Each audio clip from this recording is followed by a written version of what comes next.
The chaos reigns.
yes.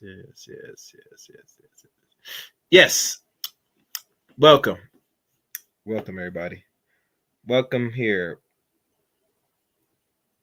to a new season of the Chaos Rain Show. I'm Chaos Rain here. This is now the official season 5 of the Chaos Rain Show. Started roughly around the 6th of January of 2019. And now we are in 2024. Welcome, everybody, to the stream. If you're new to this channel, make sure you hit the thumbs up, like button mostly, and make sure you subscribe to the channel as well. Also, make sure to follow me on the many social media links that I will give you right now. You can follow. Wait, hold on. Oh wait, I gotta make sure. You can follow me on Twitter at ChaosRain7. You can add me as a friend on Facebook, Eric Ranford Facebook. You can also join the Discord service of the Chaos Rain Show as well. And yes, I do have Discord. And I've noticed that they say Discord is kind of not really the place to interact from what I'm hearing. But, I kind of like Discord. You get some good information from Discord. Personally. I don't know about anybody else because I speak for myself. And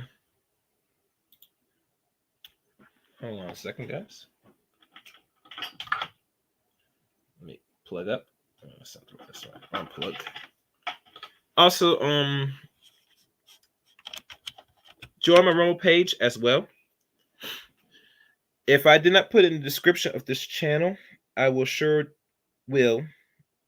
on the replay as well. And I'm just checking my notifications right now and my messaging right now. Make sure everything is on point. I'm trying to, before I get started. All right, hold on. Going through. All right. And what else I'm beginning? Become a member of the Chaos Rain Show as well. As you know, many content will be either on here or moving to the, membership of Chaos Rain, or better yet, I'd like always come up with fresh new material that I will put on the members only as well. But to find out more, you're going to have to become a member of this channel, unfortunately. Yeah, that would be helpful. That would go a long way. And as I'm going through my messaging, make sure I did not forget anything. Also, leave a comment during every upload or live stream here on the Chaos Rain Show as well. I'm noticing there's some interesting comments during the playback on some of these videos. Some are good, some could be better, but nonetheless, engagement is acceptable regardless. So I approve all forms of engagement any way I get it. And I will respond depending on the amount of comments I get on the video. Because sometimes, it has not gotten to the point where I'm getting like constant notifications of daytime when someone responds to certain videos I do. But once I do get to that point, it might be challenging, but I will try to make the time to read some of the comments if I can. And I'm not going to ignore a whole lot of people that made the conscious effort to comment on the videos. So keep in mind, I would still say be respectful, but everybody moves differently with the comment section. So, like always, I'll read it anyway. But if it seems offensive, I might have to take action. I might. But I will promise you that if you put out, I will look at. And usually the social media that I have is for other content creation for the future. It actually goes a long further if you have any ideas of things that should be looked at, because I can't cover it all. As y'all know, I do many things besides this YouTube thing, as y'all know. I do have a second channel that I don't really promote much unless you go back to the replay of a lot of these videos. But nonetheless, it takes a lot of time doing this, you know. I mean, I found some things in the store I could help better. Maybe the platform a little bit, not much. But nonetheless, I'm a one-man army, as y'all know. So you guys got to bear with me. I mean, some things will be good and some things will not be good. But, you know, I still do the content regardless. And I noticed that JJ was in the building earlier. I'm not sure how early he was. Oh, he was here earlier, so maybe he'll come back around. Who knows? But nonetheless, you know, sit back and enjoy.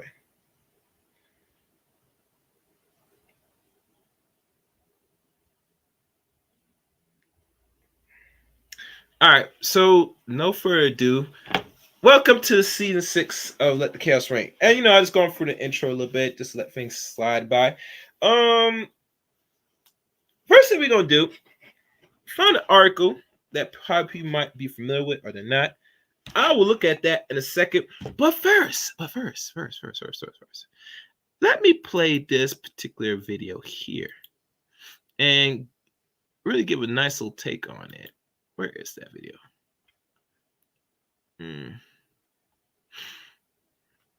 I had it earlier. I don't know why I did it. Let me scroll through it and find it. Oh, as I'm finding it, please guys hit the like button. Let me check here because I'm gonna lower some windows here, guys, to find it. 6 figures. Okay. So I'm gonna put it in the no, actually it should pop up here. So let me do it again. It should pop up. Oh, and I did say this open mic. I will drop the link shortly. Very shortly. All right, where's 6?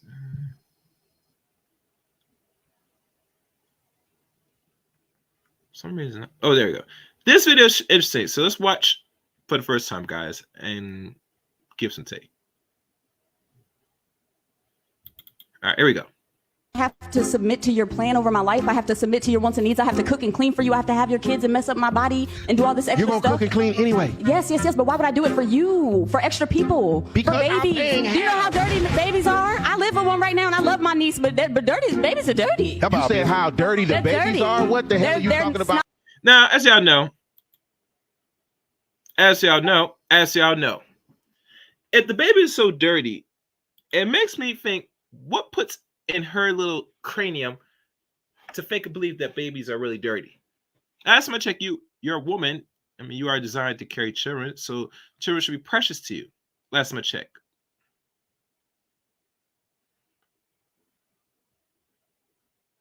I mean, I'm confused here. If you are not finding babies precious, then what purpose you serve? Personally, I'm just saying, what do you serve? Because I mean, there are some women in the world would love to have children. Some, well, I'm here, can't. And you that have the capability to, you find it very disgusting and evil. I mean, I find it bizarre. Very bizarre to me. But nonetheless, I mean, it lets you know that there's a lot of mental illness among this community. And some are young people that are young adults like herself that either they've been mothers too early in the game, FIBA, you know, taking care of their sister and brothers, or so there's psychological problems that incur why they have this certain thinking.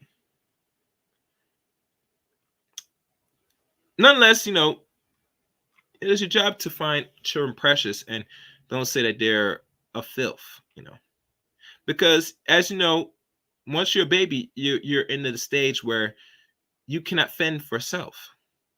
So you're gonna have to wipe the diapers, you know, feed the baby, you know.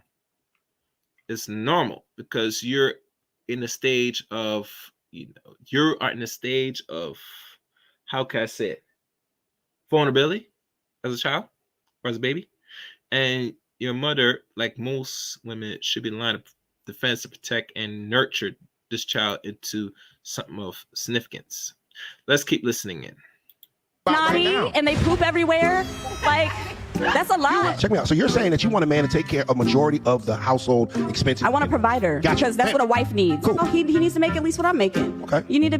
Now, if how you gonna be a provider and your role is to not only do your little regular household duties, but also carry children. But you find children to be a burden because you said babies are nasty and stinky. It doesn't make sense, people. I'm not if I'm sure I'm missing anything, but this doesn't make no sense. Let's keep listening. Be a six-figure nigga. Six-figure nigga. I'm sorry. Name me one rich nigga that you have ever met in your life that didn't have problems with infidelity. There you go. And this is the thing that I've been saying.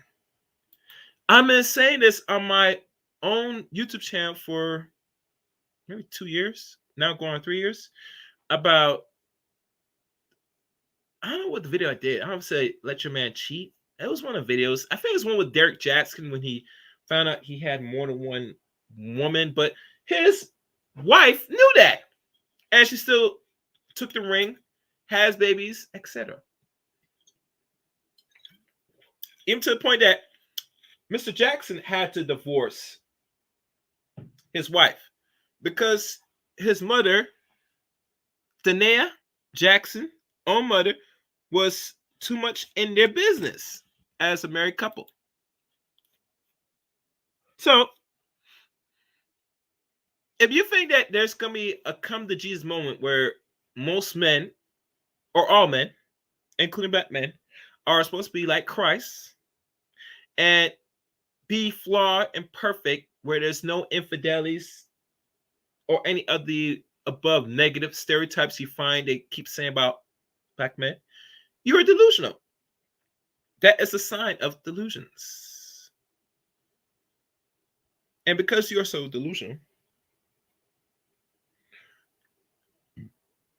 I think personally,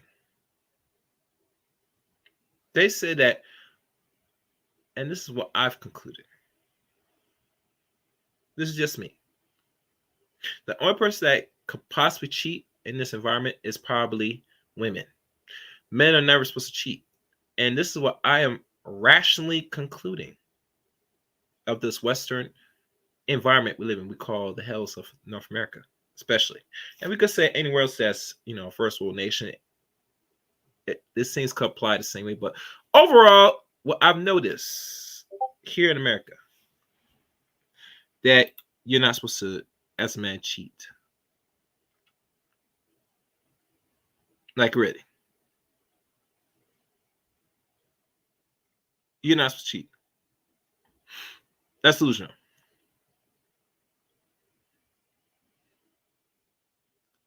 Oh, wow. Yeah. A lot of people watching the game. So let's keep going. Let's keep listening. Gotcha. And this is the bullshit we talking about. These women want pink unicorns that they ain't never seen before. They want a nigga. They want Jesus in body. These women want a nigga that don't that fucking exist. You want a rich nigga that don't fucking cheat. That's sensitive as hell, but he's a perfect detective. Y'all don't know what the fuck y'all want. It makes no sense. You are over here sitting here demanding a man that you've never seen an example of. You've never heard of him. You've never met him. I asked you a question.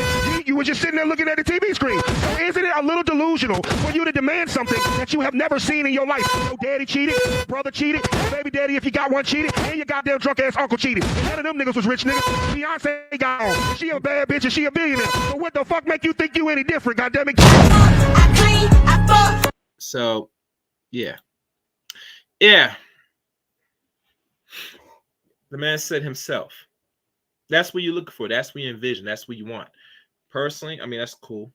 That's pretty cool. But really, you're not going to get that, sweetie. It's far-fetched he does exist, if he ever exists.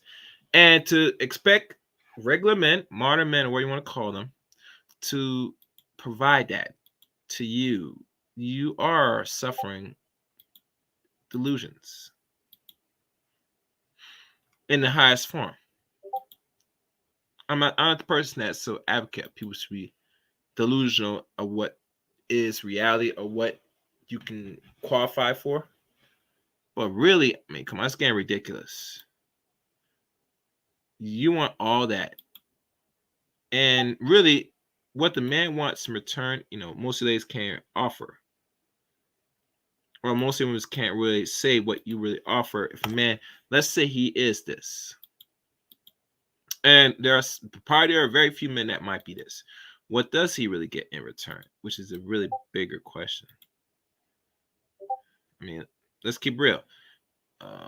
Most women, they stumble across this question because all their life they think that the world should be like Disney, where they have the princess moment, roses, flowers, probably some twinkle dust and all that nonsense, and a princess will miraculously come from the sky and sweep them off their feet and give them the whole world 10, 11, 20, or 1,000 times over.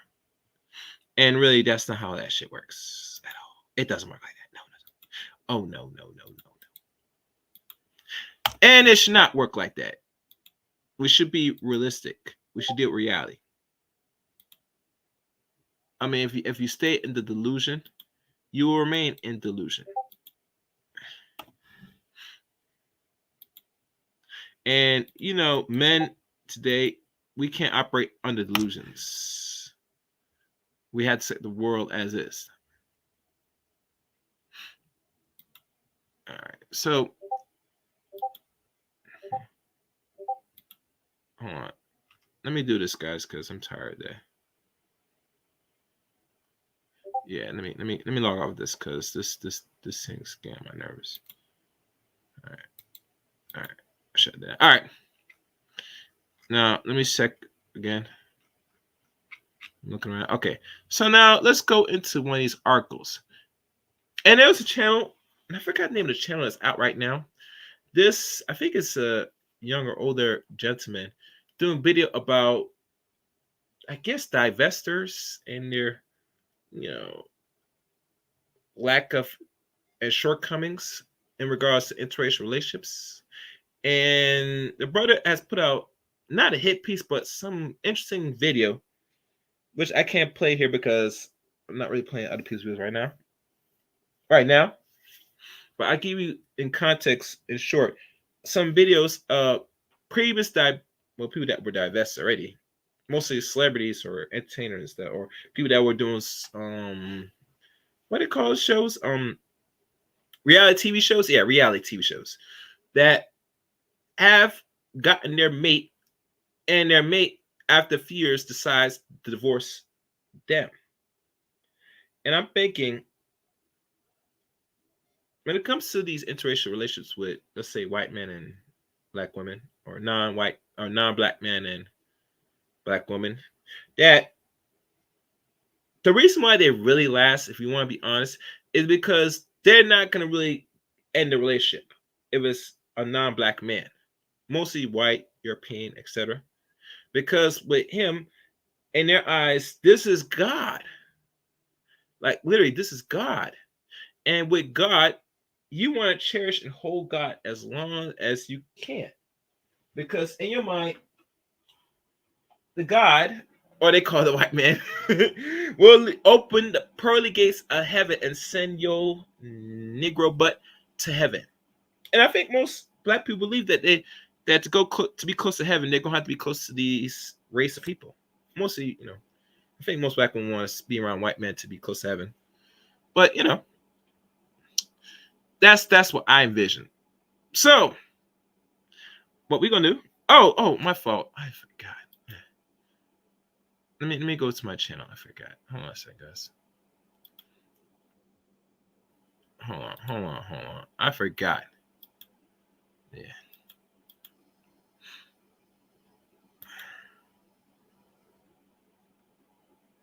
Let me do this. Make sure to hit the like button.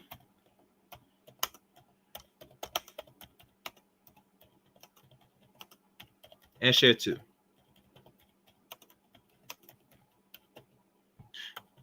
All right.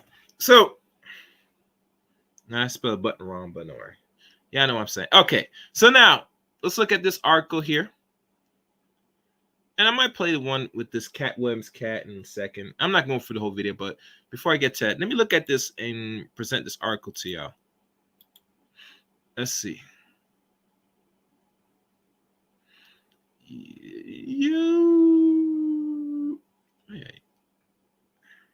Oh no. Let me find it first. Hold on. And this article, I was surprised this is from Essence. And maybe I should save this article. I don't know if I'm going to save it. I'm going to read it because usually if I have it here, it'd be better than saving it all. So this article right here, for those that's not familiar, we always hear about these interracial relationships that a lot of Black folks that's in these relationships love to be degraded and called the N-word with their partners. Some from the Black male side, and I'm finding a lot from the Black female side for some reason. And I never understand the fixation of a man that you're in a relationship wants to call you in derogatory terms, and you accept it. But anyway, this is the article. All right. It is titled Intimacy Interventions. My husband used racial slurs during intercourse.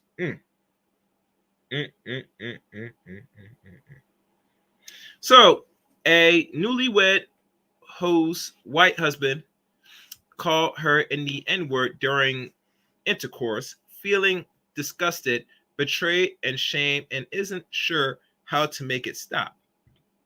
Now, before I read on, my question be asked, why would you, as a person, a woman especially, be in such a relationship where your mate uses these type of derogatory terms?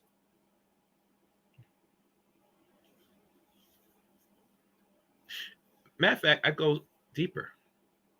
Why would you allow derogatory terms be used towards you as a person of African, or you call Black, or you call yourself Black descent? Why would you do such a thing? Should be the biggest question I ask. I mean, I don't see the fixation on it. I find it to be repulsing, in my opinion. I find that to be very, very much repulsing. I mean, as a person, you should not be so comfortable being in any relationship where your mate could call you the N-word anytime as they feel, and still get access to your box, like literally. And mind you, when we talk about 50 Shades of Grey, many books that writes about cuckolding and what do they call the other things, bondage, those freaky stuff, the weirdo stuff. I think most modern women today, especially when it comes to sisters, they're very into those type of kinks. And if it's a so-called non-Black man, usually a Brad, a Chad, or the term they like to call zaddy nowadays, they don't mind it. They I think they get more, wet, just the thought of it. But let's read on to the article and let's go into it. All right. By Abdul Abraham, update October 28, 2020. This is a very old article. This is now, by next couple months, this is going to be a 4-year-old article by Essence. And if y'all not familiar with Essence, Essence deals with a lot of topics, lifestyle, beauty, etc. I'm very shocked that they will post something like this. Not sure what's their intention, why they do it, but nonetheless, they post it. So let's look at it. Passionate living coach Abdul Abraham gives love, dating, and self-esteem advice on the CW by Bill Cunningham show and all over the web through their hit web series Abdul TV. We're not going further. And this was written. Oh, did I got speech? Nah, I'm not gonna use. I'm gonna read it out because they use derogatory. Dear Abdul, My man keeps calling me a N bitch during sex, and I hate it. I have been married for a year, and I am at my wits' ends. My investment banker husband is from a white old money family. Oh, he's a banker, so he makes pretty decent money. And if he's dealing with old money, that means it's something that was passed down for the first or second generation, most likely. That's what they would call old money. More than twice a generation, most likely, or it could be more. I am a first generation Black American woman whose family is from the island of Jamaica. Now, here's the problem. Here's the problem. For those that don't know. I tell you, man, it's funny. It's very funny. Hold on a second, guys. Before I continue, let me do this.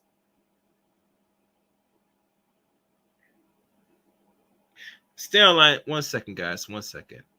Before I continue. Oh, that's good. That's good. You know what I'm going to do? I will drop the link early. I will do that now. Open. There we go.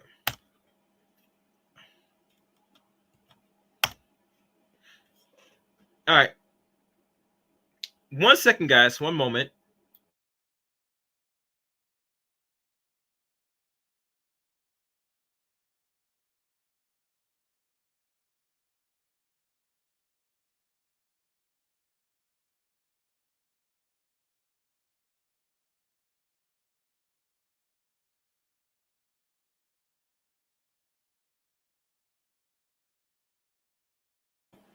All right. So let's continue on with the article.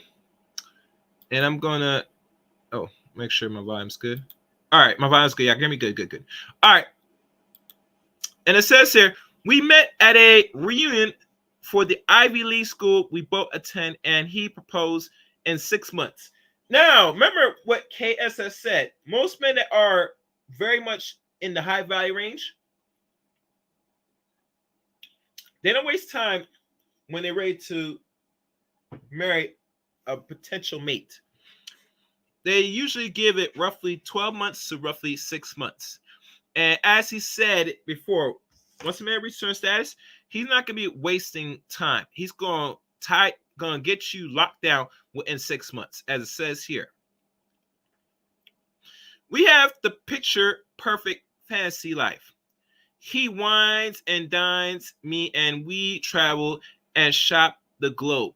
Unlike all of the Black men I dated in the past, my husband is generous, loyal, committed, and considerate. Wrong. How can you measure loyalty? I'm confused. How do you know this man's loyal? Is it because he's white?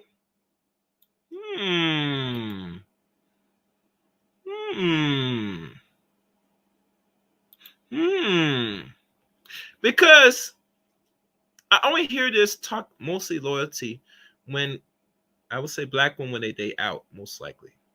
When they're dating out, they think that all non-Black men are very loyal. I'm not sure where they get this mentality from. This is some new mentality. We always got to think and quantify what is loyalty. Can you measure it? Is there exacts? What is Mel? Who's Mel? Is this? I'm not sure who's Mel. It looked like you're new. I can't recognize Mel. Anyhow, I'm going to continue reading. And as I continue reading, I'm going to bring Shatter. What's good, Shatter? Hey, what's going on, bro? Can you hear me? I hear you good now. Let me continue to read this article. All right. He courted me, and I never have to pay for anything. He said I could quit my job, and I did. He makes me feel like a woman. Okay. I'm a little embarrassed to share our problems. The first time he let the N-word drop was during sex on our honeymoon. Okay. When I reached negatively he explains that a black woman he dated in the past enjoys being called racial slurs. Let me put a pin on that. So it seems. Wait, hold on. Let me see. Oh, as you Melvin? Okay, you changed your name. Okay, I kind of like Melvin Vessel better. Melvin. Mel's okay, but it doesn't give the same energy when you put the vessel, because essence of darkness. If you feel me, Melvin Vessel, I'm just saying. Now she says the propagandist.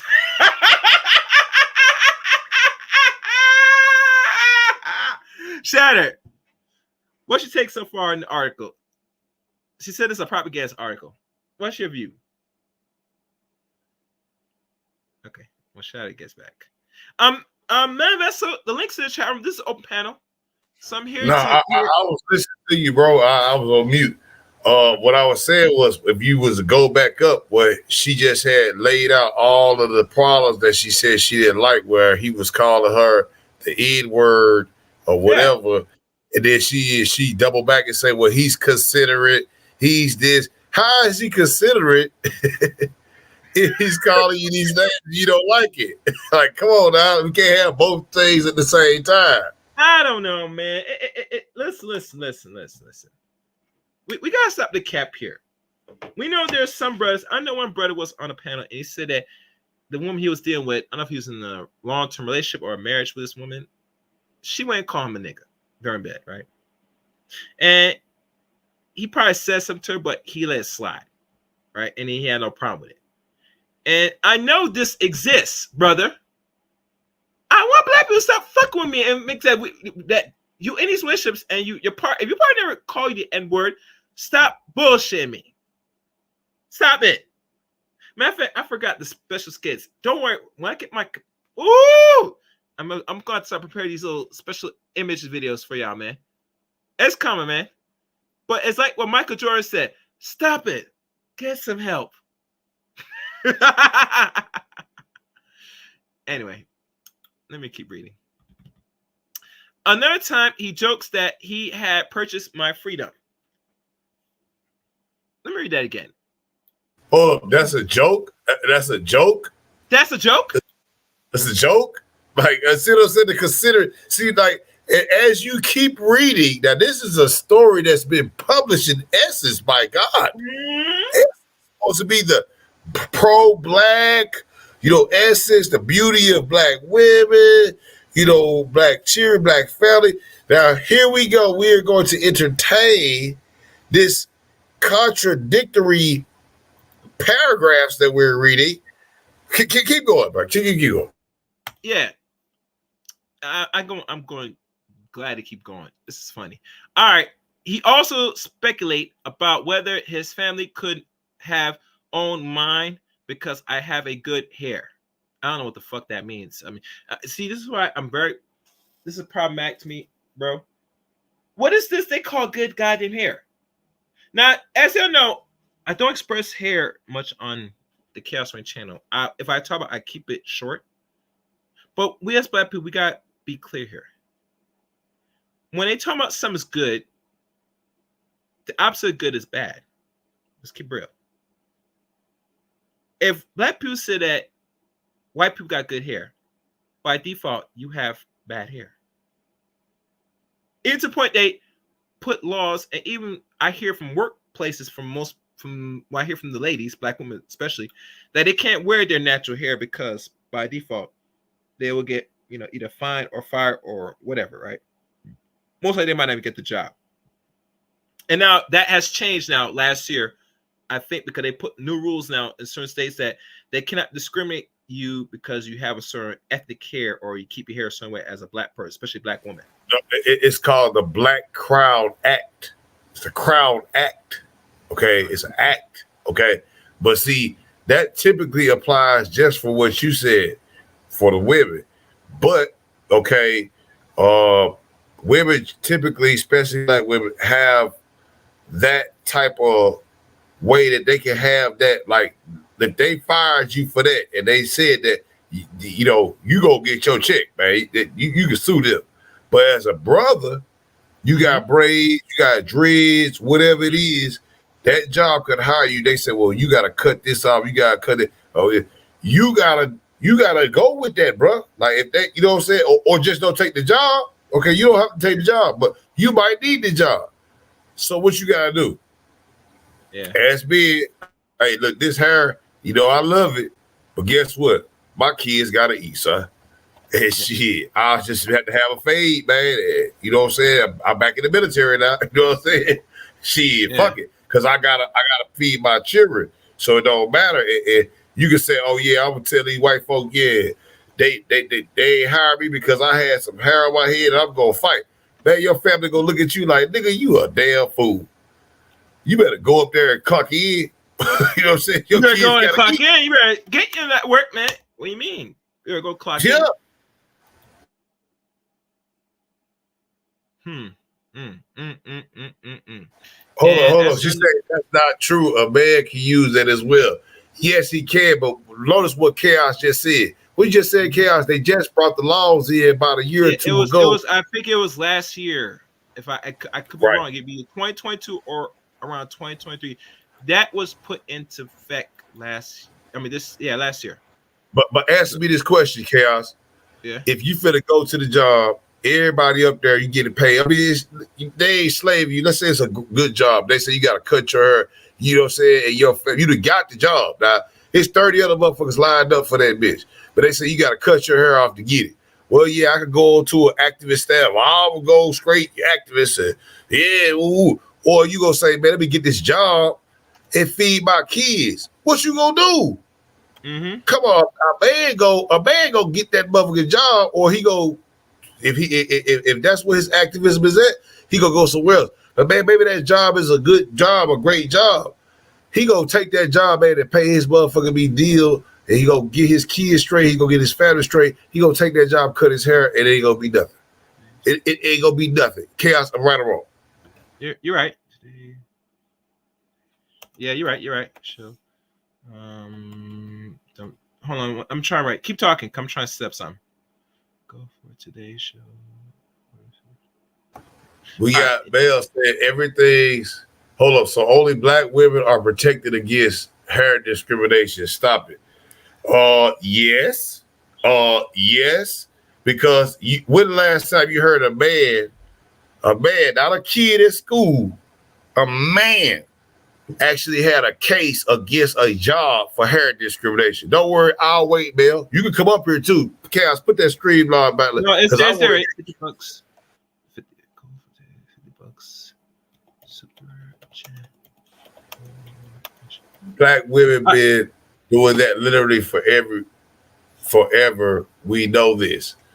Black women can wear their hair anywhere they want to at the job. The only problem y'all got at the job for wearing hair is against other women who will talk shit. Oh yeah, she got natural, girl. She had that.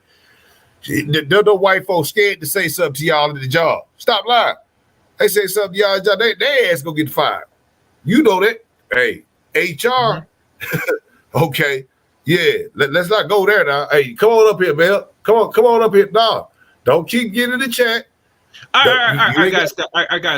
All right. So, like I said, today's goal will be $50. So, any way you want to support the channel is either by the super chat or the Cash App. Either or, I will take any donation, but please support the channel. So, let me keep going on with this article, and let me put the banner because I forgot to do that too, man. I know I did that. All right, I'm all set. You know, it's been a while, so you know how it is, guys. Let's continue reading on to this unique article. All right. We're advocating right now, Mel. We're advocating right now. You see, Chaos is reading the article. All right. Where was I? Okay. He also speculates about whether his family could have owned mines because I read it already. Then he made jokes about my. Oh. Okay.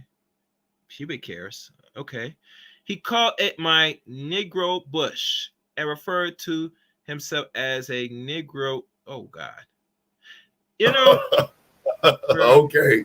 Bro, and let me finish reading the paragraph. He said, I'm being overly sensitive because he loves me to death and should get a black pass for marrying me. Wow. Wow. Wow. This is just amazing.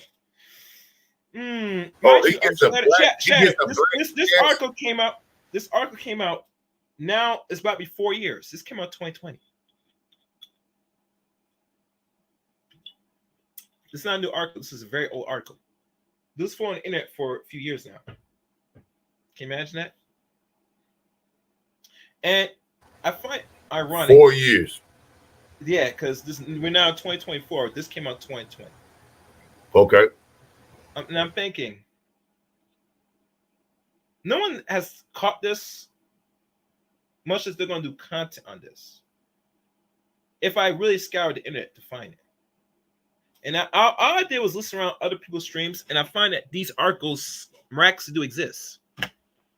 And it's really telling. And mind you, Mel Investor said earlier about black men engaged in sex roles, sex plays. Yes, there are some videos and there's some things of black men doing. Also, vice versa, black women are engaged in the same sex plays too, and it also going as far as engaging what they call ghetto gaggers. So I won't say what's your point, but whatever the black men do, you are doing the same as well. And really, truly, this information out here, usually this is something you had to find and scour the internet to find this. If anybody has any articles of any black man with his non-black mate saying these same things, please. Now I've seen that. Okay, I will give some context to that. Okay, I have seen that with, funny enough, Russell Simmons produced this. You can leave that where it is, but he had Harriet Tubman. He produced a Harriet Tubman like type of sex thing, right? Yeah. You know, a little porno or whatever, and it had brothers in there, it had sisters in there. Mm-hmm. But you know, I have seen it.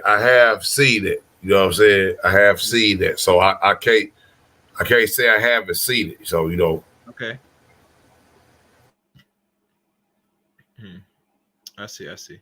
Yeah, so my thing is this. And really truly, yeah, and I heard about the other thing, but you know, like I said, I don't really focus too much on the men about, because let's be honest, majority of black women entertain weirdo men that are of that nature that goes both ways, which I say they go one way, because if you're a man, you get banged out by another man, you are gay. I'm sorry. There's no in-betweens. But men that's in their rightful nature that is actually straight, they're not going to invest money in or invest in certain friendship of men that's actually about that life. Only time I see people advocating for weirdos is black women. To the point these dudes are in bold say they're better than women now. Because if a man's straight, a man's not going to really have most people that are, unless they know from a long time, even that's questionable, weirdo friends, if you know what I mean. But like, if she said we see black men get married on slave plantations, Okay. none if this stuff is the norm, though, is what I'm saying. So Okay. if a black man, see, you don't even know, you actually making your point, you making the opposite point of what you're trying to say. Because if black men was under Jim Crow and slave, and they still was marrying black women, okay, so where is the problem? I mean, come on, think about what you're saying right now. You feel me? Like, he still was married though. So what is the problem? And one thing I will say this. When I say majority, it's kind of stretching it, but I'm being honest, and I have to be honest with what I'm seeing personally. If enough black women are not against it, then the whole majority is with it. Because your sign speaks for itself. Matter of fact, I'll do you one better, Melon Vessel. If black women hate weirdo men, or we like to call funny men, I call them pogey men. you will not have no friends with them. Matter of fact, you will not only advocate, but you will let them do things like touch your hair and all that stuff, or be such involved because they go at black men, the same black men that they said that they are fighting you against black men, but they behind closed doors they want to get close to be getting poked by another man, which is another conversation for another day. But it's all a game at the end of the day, male investor. I want you to understand this is a pure game. The pokey man, the weirdo man, is not your friend. He never was your friend. Because his whole intention is to get the man while you have nothing. And I did one better. Not only he wants the man, but he wants to be the bitch, and the man that he deals with is supposed to be the man. That's how sick it has become. So let's keep reading the article. And guys, be nice to the chat room. All right, let's go. That I don't appreciate those comments. And he said that my friend and family probably use the N-word all the time. He also asked why black people can use the word and he cannot. Because you get punched in your face. That's what will happen. I don't use the word or believe in the Negro differentiation. Neither does my family. I'm too embarrassed to tell anyone about this because I know that might say that what she gets for marrying a white man. Okay. Every time we try having intercourse, again, the slur flies like it's no tomorrow. Fly like an eagle. Our sex life is pretty much over right now because I pretend to be asleep every time my intercourse or my sexy, handsome man wants to be with me. Okay. I feel complete turn off. I love my husband deeply. So please don't tell me to leave him because that's not what I want to do. Then why the fuck are you writing this? Why? And send me, you're well invested in this marriage and relationship. Now, I'm not sure if I want to go back and read this article over again. You're looking for advice, baby. Because this ain't it. What advice really can you get when you don't want no advice because you say you're not going to leave him? Hey, Prime VA, you listen to this? You hear this article? I'm just make sure you listen to the article. Yeah. And I'm probably gonna read y'all chat in a second. I'm not gonna pull up because y'all saying some things in chat. I'm not gonna definitely pull up. Anyway, let me keep going. My husband was my first interracial relationship. Please tell me racial slurs aren't normal between interracial couples. Oh, it's normal to the mates you pick. I would like to figure this out before we have kids, but I can't afford to leave him and still maintain my lifestyle. Wow. Yeah, read that. Read that again. Okay. You want to read that again? All right, I'm reading this is essence. Now, this is in essence. For y'all for the back. I'm gonna read that for y'all the back. Let me wait before I read it. Let me drop the link one more time for those that want to come up. No, I know most people don't want to come up, but screw it. I'm going to do it anyway. I'm going to do it for the gram. All right. I'm reading it for y'all again. My husband was my first interracial relationship. Please tell me racial slurs aren't normal between interracial couples? ? I would like to figure this out before we have kids, but I can't afford to leave him and still maintain my lifestyle. How can I regain my sexual attraction from my husband? Signed, Black and Proud. Miss. Okay, and there's an answer to this. Before I get to the answer, I'm gonna check how many likes I got on the stream. I'm gonna do that. Let me refresh. Let me see. I have right now, and I have more than people watching. That's fine. And come on, please hit the like button. Likes are free. Okay. All right. We look like we're fine for now, but I'll keep going. It's like this. You love the lifestyle. He's an investment banker. Old money. So obviously, he's in his right nature to call you a nigga, bitch, right? And because he has done this not only to but many women that he likes to indulge in his desire, his filthy desire with black women, because it is a fetish, it's a desire. And most women, unfortunately, want to be desired. They want to be fetishized. Black women, no different. You want to be desired. You want to be the top woman and say, oh, he only wants me. It is your lustful desire. So Mr. Charlie, because he likes Negro women, he is going to entertain his lust and call you all types of words until Sunday. And you're going to stay because you ain't going nowhere, sweetie. My advice, and this is old now, have sex, have children, and shut the fuck up. That would be my best advice. I would tell you leave the man, but because you're a first-time American born in, first-time generation American, parents from the island of Jamaica, it is common, the West Indian gal, yes. Take cocky and shut the fuck up. All right? I'm gonna read the chat room before I read more to this. I'm going down. They got with a man for a last and wonder why the relationship doesn't last. Well, it does last, Prime V8, and let me tell you why it lasts. Because the white man's skin removes all imperfections and sins. It is black people's nature to love and worship white folks. They love it so much that they will be derogatory in the opposite of the possibility of being close to God, which is the white man. She is exemplifying her mental illness by being with white men because that is the true desire. And not only a regular white man, but a very rich white man. So she's not going to stop working. She's not going to go back in these streets. Oh, no.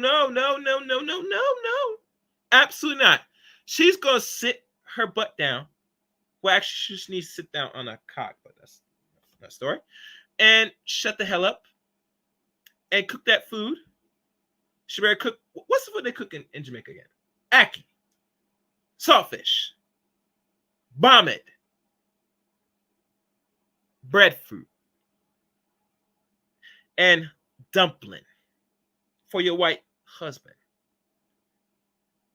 No mayonnaise sandwiches with what do they call it?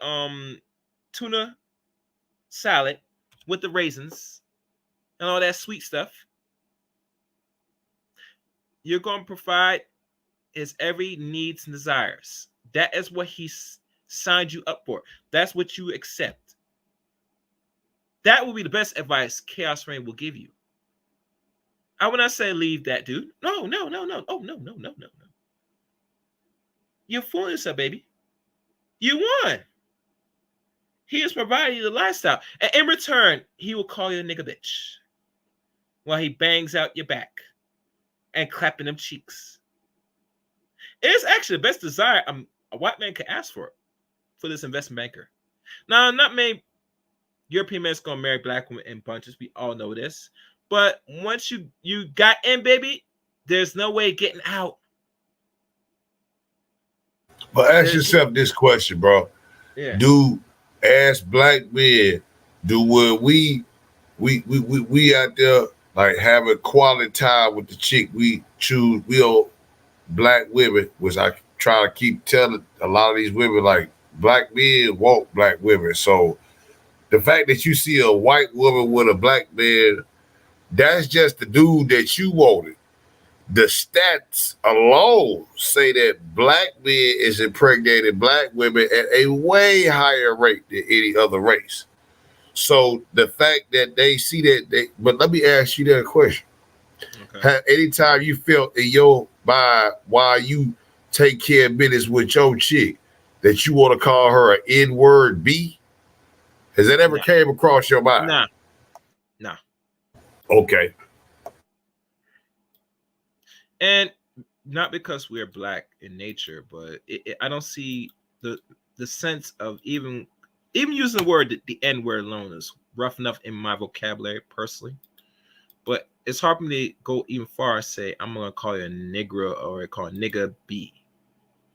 You know, personally, I mean, I don't see the value. Okay, now we just read the article. Now I'm just asking you a question based on what you've read on the article. This is essence. Now we not just coming up with no, what they call it, incidental stats. This is published, right? This is a published article. It's published to the world to consume. Yes, and I did not know. And I forgot Essence was a black magazine article. Good for you mention that, bro, because I don't remember that. You know, personally. Yeah, and that's what people do. They do. Like Prime VA say, people online act like majority of black men are marrying out. But if you look at the stats, which we can quantify, because we have to look at the stats, not independent. If you want a dude who he got with a Mexican girl, or he got with a white girl, a Chinese girl, whatever, and you was like, well, damn, I wanted him, and he got with that might make you feel salty. You see, but the average dude, black dude who you may be qualified for, he ain't marrying a woman. You don't want him though. But it is plenty of brothers in that pool that would qualify to do probably everything that you say you will require, but you care about more what the black man who ain't choosing you is dating. That says more about you than it says about the man, right or wrong. Right. And what's good, Mr. O? The link's in the chat room. If you want to come up, sir. I will pin it from time to time, but it's in the chat room. Scroll up on your phone or whatever device you are to join the conversation. So now let's read the I guess Essence advice. Dearest BAP, there's nothing about this situation that is okay. Of course, you turn off. The biggest sex organ from us women is between our ears and also your legs too. Don't forget your legs. Unlike men, if we're turned off outside the bedroom, we will usually be turned off in the what they call boudoir as well. I don't know if I said that right, but anyway. So you're worrying about maintaining your lifestyle. Sis, let's talk about maintaining your sense of self. No. Listen, once you create a desire for the ladies, it's hard for them to really weed off the desire. He has created the desire for her to get her in completely by sitting and telling him, say, I'm going to marry you. You don't have to work no more. And I'm white, male in nature, is enough for a woman to sit there, be so not invested, but so submissive in a way where it's like, okay. And then she puts on the ring, pawn finger here, and goes down the aisle, gets the proposal, the kiss, and eventually quits her job the next day. That's how it works. So if you're talking about maintain a sense of lifestyle, that's all it takes to get her off her guard, and it worked. First of all, you are not being overly sensitive, and it is condescending for your husband to say that while he's calling you or calling you a racist name, there is nothing normal about being called of your name in any relationship. Second of all, Queen, your husband needs a history lesson and you need counseling. No, he doesn't need a history because he understands the history of black people and him in this country. That's why he deals with set women. Because in the history, and let me tell you something. When people say do history, you need to look at history. I know most people are not really well invested to understand how slavery and the actual real history of America between black and white, they would not be making that stupid statement, Shatter. Personally. Because there are books called not Daughters of Trade, but like The Slave Coast to I can't even name them off my head now. It's bad. I'm sorry, guys. I have to really find the books again. Even it said they were her property.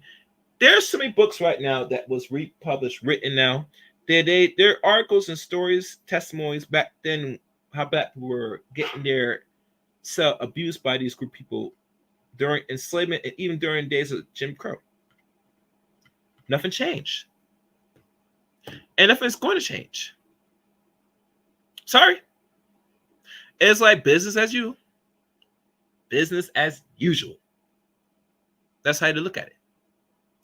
So if, for you, a person said that your husband needs a history lesson on nonsense, I mean, I'll tell you, knock it off. You don't even read your own history.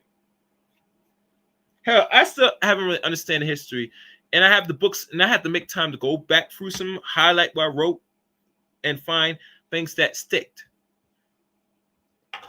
So let's keep going.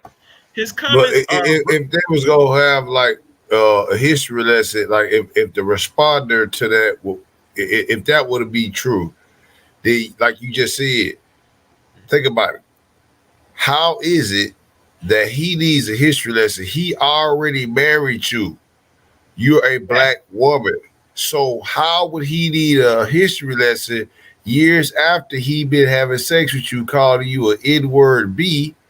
Okay. How does he need a history lesson now? He knows all the history he needs to hear. Mm-hmm. he don't need no history lesson. Like the girl trying to tell him, right, look, you need to lead the dude along. That's what she should be telling her. Mm-hmm. Yeah. So let's keep going. His comments are verbally abusive and emotionally harmful. I agree that this issue needs to be addressed before you bring children into the picture. Or you're gonna carry this guy's children. Let's stop that talk. All right. Yeah. So there is no black pass. When our white friends ask why they can't use the N-word, I always wonder why they would even want to. Even though your husband last black girlfriend love it, he should respect your choice. Black people are not a monolith. In addition, no one should even compare a partner to an ex. This man is betraying you, and you are not honoring yourself. This is not a judgment of his ex-girlfriend. Anything that two consenting adults agree to sexually is their business. Bold African-American sex educators Melina Williams, who describes herself as a preventive negress and a slave on her Twitter page, is expert on race plays. Ooh, okay.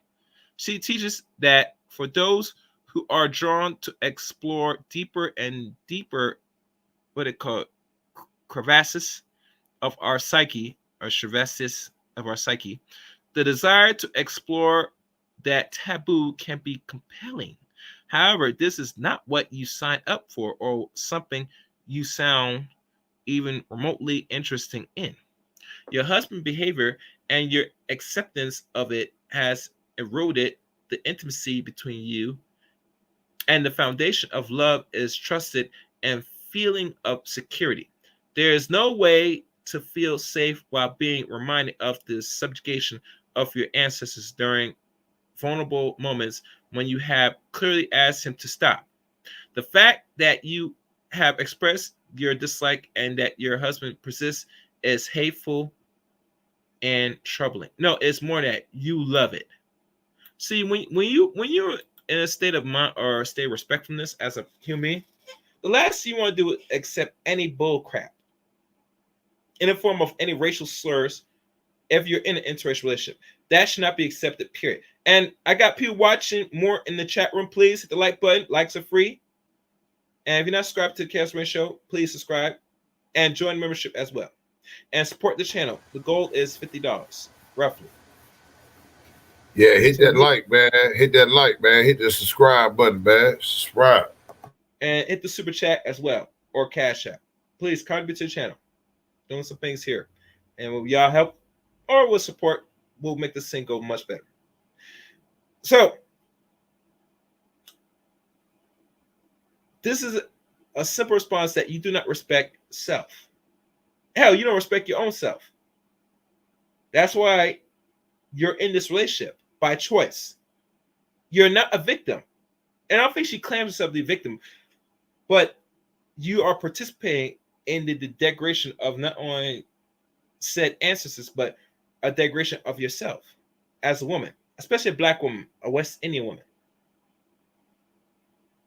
And it's typical of a lot of women that's not from America, and American women do the same thing. But most of them that you find that's in these relationships mostly are ones that's not are not really American descendants like that.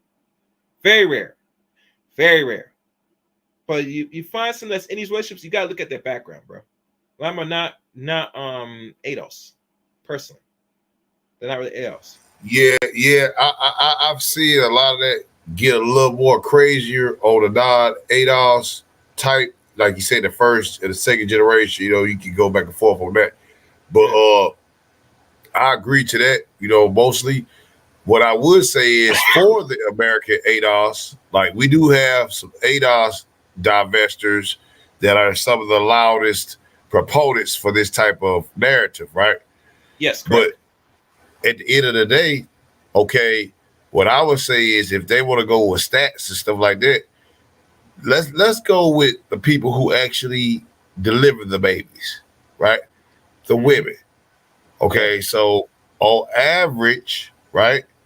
The women who is delivering these babies, most of these babies is Black. So if the Black man was everything that these divestors say, why does the average Black woman seem to have multiple children by these same men that y'all say, by y'all own admission, that y'all don't want? That's what I want to know. That's why I wish you would just come up, explain her shit instead of me in the chat and all that. Just come up and explain your point. Because I want to know, bro. I'm not going to argue with. I just want to know what she got to say. All right.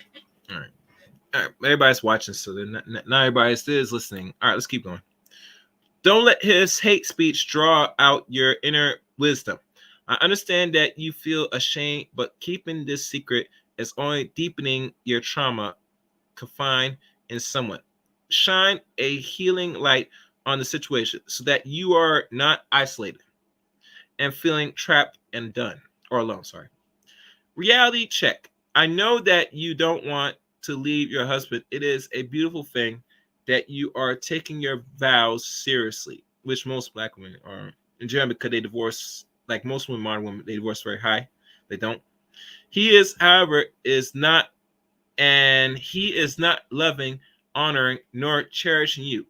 Is traveling the globe playing real housewives of a big house while he drops the N-bomb is not your ideal fun. Then you need to ask yourself some serious questions. And what are the questions that they should pose the question to really get more clarity in this paragraph? Your sex life will not improve unless your man change his behavior and you feel heard. So can you believe or behave, or so can his behavior be changed? Write this down. The only man you can change is one wearing diapers. Abusers have to want to change themselves. Habu has to first realize the depths of what he is doing wrong. It doesn't sound like he does.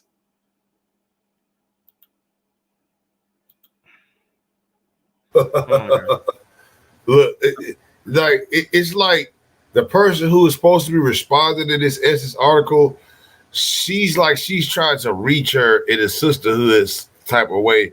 It's like, look, girl, you know, this is what you need to do. You know, this is the man already said what he want. He want a woman in the bed. You know, he want his fetish. I will call you these words, and you go take it. Hey, you know, you ain't got to like it, but she gonna take it, right?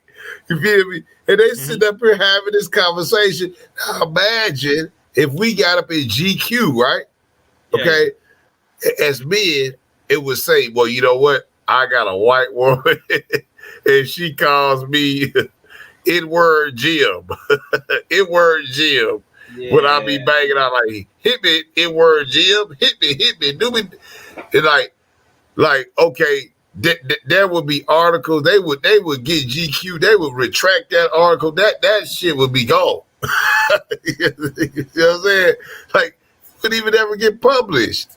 So the fact that we talking about it, when women get something to say about it, I'm like, well, no, these is two women that's talking about it. It's on a women's magazine. Come on, now. Y'all editor. The editor is the woman. Come on, now. Essence magazine. Come on, now. Let's be real. Yeah. You're right. Wait, let me see what's going on here. All right, let's keep going. Wait, I see someone in the chat. Who's that? Hello, Mona. How you doing, Mona? All right, let's keep going. In addition, you may want to examine your own racial attitude. I am sorry that you had challenging experience with your previous partner. However, when he lumps all black men together as cheap and disloyal, we may as well been calling them the N-word ourselves. If you stay with your man for money while he is speaking down to you, then I'm afraid you have personally sold yourself to an auction to the highest bidder, which she did. Ooh, it is time. Hold up. It is okay. No, Yes. I'm saying, run that back. Hold up. You just sold you. If you gonna do that, right? You have sold yourself to the highest bidder. Yes, because that's what she said. I'm gonna stay because he's an investment banker and he's this, and I want to make it work. But he's disrespecting you. You all Essence talking about it. So yeah, you've basically sold yourself to the highest bidder. I mean, basically, that's what it is. Wait, no. Like I said, and you know what's funny? I remember when Kevin said it best, said, what is your price for a submission? And, I was laughing at that and say, wait, women have an actual price tag? And someone were laughing at it too. And he said, no, what's your price? And I sit back and say, damn, I think Kevin was on something. Because if a man asks, how much is going to take me to get your actual submission? That's not something to play with. That's a direct question that deserves a direct answer. And a lot of them played around it, and I get it, because they want to give it. Because I think most smart women, they don't want to give a direct answer because they'll feel so that they're like a whore in a way that, I could be bought and all that stuff. But like the man said when he was alive, say, you're in the market, you're being looked to be bought. You get me? And picked by somebody, so I get it. Anyway, let's keep going. It's time for a self-esteem check. Doll face, you deserve better. Counseling will give you tools to determine your relationship future. For your friends and family, the problem is not that you are in an interracial relationship. The issue is that your husband is cold and classless, bigot, bully, and bored. Jerks come in all colors. Passion yours, Abella. I think that's Abola. And this is by the founder of Bombshell Academy blog, online school of web service, ability to follow her Twitter, Okay. And that's in this article. Very interesting article. It's a good read. Mona, today's stream, this is season 6 of the Chaos Reign show. As you know, I opened the panel up. I'm going to go through various topics, made videos, because this is now the 5th year of the Chaos Reign show. If you're new, thank you. And read. Okay. How do you call me Mona? What's that? Or is that what my French braids? No. It says Mo. If you're not Mona, okay. Everyone, make sure to subscribe. Okay, yeah, no, that's nice. I think it's the first time you catch my stream. I believe it's the first time you catch my stream. I recognize that. Okay, I recognize. Okay. All right. Chaos Reign show. I just realized that you need to moderate and then remind people that it's something like yes, I do. Just sit back. As the channel gets growing, if you come around more often, I will start giving out more wrenches. Right now, just sit back because there's not much people interacting in the chat right now. So at time I remind people verbally to like the stream and subscribe to the channel. I will tell them personally. And in time, I'll throw more wrenches once the chat room gets more compact. Mm-hmm. I've been here before. Okay, cool. All right. So, Shatter, overall, the article itself, it speaks for itself. I'm not sure if any conclusion you want to make from this article. Well, just looking at what you've gone over, from what she said and the rebuttal of the sisterhood on the Essence, I'm not sure how they found out who was going to rebut her, but they took the case and they put it up there. It's actually in their magazine.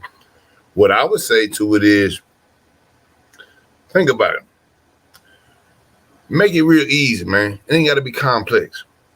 Mm-hmm. If we just reverse the roles, would we be having this conversation? Nah, absolutely. Answers no. It's no, of course not. Because first of all, we're already under the ambiguation that all black men who got something worth a damn is all going and marrying and having sex with white women and women that's on the out. Well, if that was the case, we'd have an explosion of black babies, ADOS babies in America.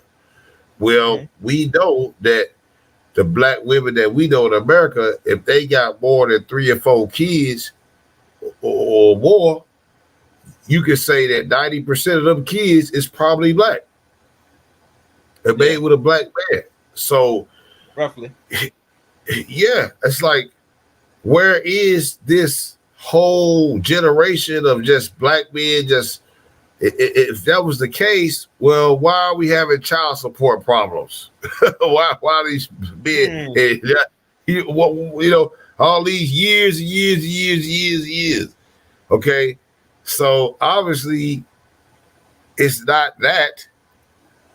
But when we talk about women, we just get a close eyeball onto the internal of what black women do when they have a Chad.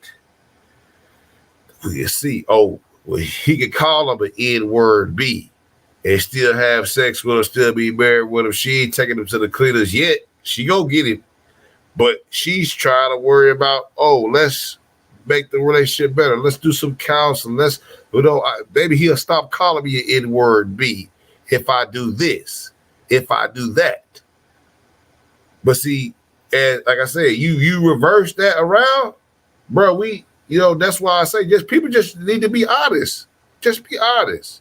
It's okay. We don't get up here and talk about this false stuff. This is real. So let's just be honest. Just be honest, okay? If it is what it is, let it be that. It is. Let's speak from the idea of truth instead of arguing with each other. This is an Essence article. Hey, man, I appreciate you bringing this article. I never seen this, bro, and I'm going to link it. I'm going to read this myself. But, yeah, dog, I appreciate you even bringing this article up, dog. That's eye-opener. Okay. Mona, well, I did put the link in the chat room, but right now, the premise of today's stream is I'm going through certain things, so I probably will hold off anybody right now to come up if you're a woman like that to really to go into this for now. But down the line, I might start doing that. We'll see. All right. So now what I'm gonna run this Cat Williams and Shay Shay thing right now. I'm not playing all of it. I'm only gonna play the segment. I'm trying to find where he talks about some of these comedians. And we're going to delve in, and I'm probably going to give my own response to this, personal response. So let me find the banner for that. All right, let's go. Fair use for this one. Enjoy. The attention that you spend on the guest, we love how much work you've done, how well you know them, how prepared you are. Now, mind you, we all know this is the thing that got the internet on storm, Mr. Cat Williams, and his views about life, comedians, and stuff. Wait, what's this? I'm gonna read this. No problem. But I do bring in numbers, and people will pay you to drop me. So I'm not sure if they're gonna pay me. personally, I doubt that. Mona, here's a little different crowd. You get me? They'll be fine with it. Personally, all right? All right. I have a new person. J-Line. Hello? Yeah. Hello? Can you hear me? Yeah. Okay. Oh. What's good? Yeah, I was going to speak about that article thing, but I was going to say, I think the swirlers or that like the vesting thing, they really have no power because they percentage of getting with these white dudes in the U.S. Is very low. So a lot of it just a bunch of talk. Like it's like 9% or something like low. It's like it's not. It's like 10% or something 9% or something like that. It's like so So it's like they don't have no power.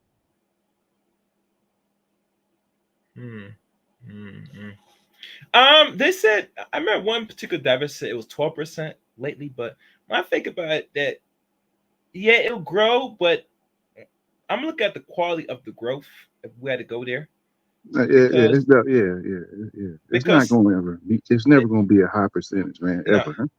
no. Oh man, it's just that because if they always had access to black women like that, so if it was going to be high, it would have been a long time ago, right? So it would have been that. So it's not going to happen, right? And most white dudes, or when they date out, it's not black women. So it's mostly Asian women. It's just number one list. It's usually it's white women, Asian women, and then maybe Hispanic. Black women are like number 4. You know what I'm saying? So it's like so like what they say is like dudes should not be worrying about like they ain't doing nothing, man. There's not no bunch of white mayonnaise dudes lined up just getting a whole bunch of black. It just So it's like they just it's just they just talking a bunch of smoke, man. My thing, J-Line, is that women today are always looking for some form of a better comfortability in an environment that they're not secure in. So if they think that if they've been dating black men or what they call inadequate black males, from what they always keep reiterating throughout the social media airwaves, that they think they could just pack up and go deal with and open the option for non-black mates. And they forgot to say non-black mates, mostly European men, white men, they are urgent and eager because now it gives them more easy access without doing little effort. Yeah. But that's not gonna even work because a lot of white dudes are checking out in the West too. So either they're checking out even with their own women. So and basically a lot of these westernized black women come with more baggage, attitude, combativity, and all that type of stuff. So that's not going to even work, man. So they don't have nowhere to go, huh? They're screwed, man. It's game over for them. You know what I'm saying? So you know what I'm saying? They like to live in a fantasy world. These dudes live in reality. A lot of these chicks be living in fantasy, man. I mean, I think personally, they're gonna keep living in delusions, J-Line, because delusions are comfort to a lot of modern women today. As long as they have hope and they meditate, or what they call things, the affirmation, these weirdo stuff, stuff. I mean, I don't know, man. I also know, man. Yeah. So all right, man. Yeah. Okay. Miss Mona, I see you in the chat room. In the back. I'm not letting you up right now. Probably not for the stream. I'm gonna start thinking about it right now. What I'm gonna do. If I'm letting people up. Just sit tight. keep participating in these streams, and when the opportunity presents itself, I'll bring you up. Is that cool, Miss Moa Love? All right, thank you. All right, so let me play this Cat Williams thing, and I'm gonna say this before I play it. I don't mind what women do with themselves. If you're not competing for and giving what the black men want, then by default you're going to try to give it to other groups of men, and you gotta be in line for these other ladies that these other group of men are going to really entertain anyway. I mean, this is a competition, and if you're a person that's not in the mindset of competing to get a certain set of men, then I have no answer for you, sweetie. All right, so let's listen in. Are the same things that we liked about you in football. You brought that on over to here, and that he say he watched it at home. He wasn't even at the premiere. You telling this man you stole that. Oh, so he could get his name in the same sentence with a great one. It is sad. He was just that bitter when we were shooting it. He told everybody, it should have been my role. Everybody on the scene. Why do you think no cast member has ever said anything? He couldn't have played that role like you. I thought he was. Sir, no one. Why no? He was with KD. He beat up Terry Crews. Why nobody know this story? You talking about in Hollywood? They switched off roles. You take this and he. All right. Samuel Norton wrote, Judy Smith, Rachel Leslie, and other behold were entering into the swirl pool populace. Oh, Rachel Leslie. Swirl apocalypse. I never heard of that. Oh, wait. No, the name sound familiar. J.D. Smith and Rachel Lindsay. I think. Oh, I know you're talking about. That's the one that was in the Bachelorette series. Mr. Samuel Norton. Is that the one that got divorced by a white husband? All right. As you answer, I'm gonna keep going. Fair use. What? So Ricky Smiley knows this, and I don't know why he would lose a child and come on the air and start lying. That's why people believe in Ricky. Okay, thank you for clarifying that. Thank you. Okay. Yeah, I mean, I was tempted to cover that, but when I think about the outcomes, a lot of these women that said they only focus their attention on non-black mates, mostly white men, because white men are majority in this country, I don't give much respect personally. In my opinion, that's just me. In my opinion, I don't see the importance.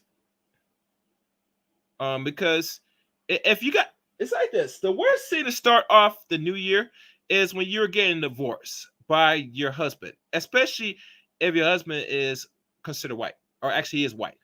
That's the worst thing to happen to you. And let's be honest, that's the only way these relationships are going to really end, when Mr. Charlie ends it. That's kind of sad. That's sad. Anyway, let's keep listening.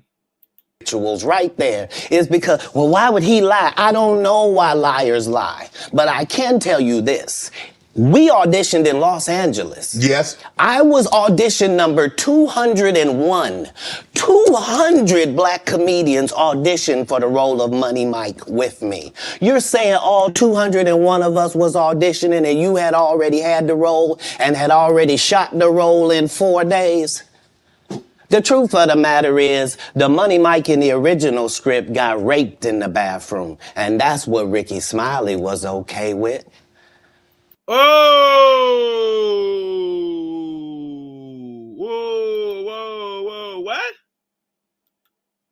Wow. That's crazy. That is crazy. So, Ricky Smiley, because he dressed like a female, because they say he likes dress up like Ty Perry. Them dudes like to put on a dress. You're cool becoming a pimp, getting his back blown out by a prison mate dude.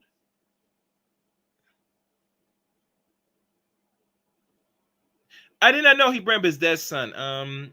You know how men are nowadays. They're gonna say things that's very offensive. I mean, I don't approve a lot things a lot of dudes say, especially when they deal with attacking other people's kids. You think we have some respect as a community, as a group of people, to really keep kids off, but we don't, because we have no respect for self. So I'll leave it at that. Let's keep listening.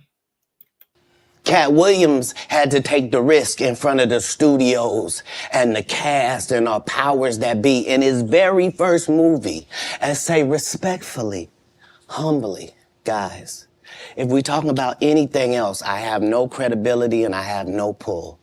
But we're talking about comedy, Right. where I have all the credibility and all the pull. The problem with Friday After Next is we're trying to make a classic comedy. And this comedy involves a rape. And rape is never funny, no matter who it happens to or what the circumstances are. Exactly. I agree with that. But let's roll back. It's a black man. So, but breaking a black man is cool, especially throughout the whole world to see, mind you. And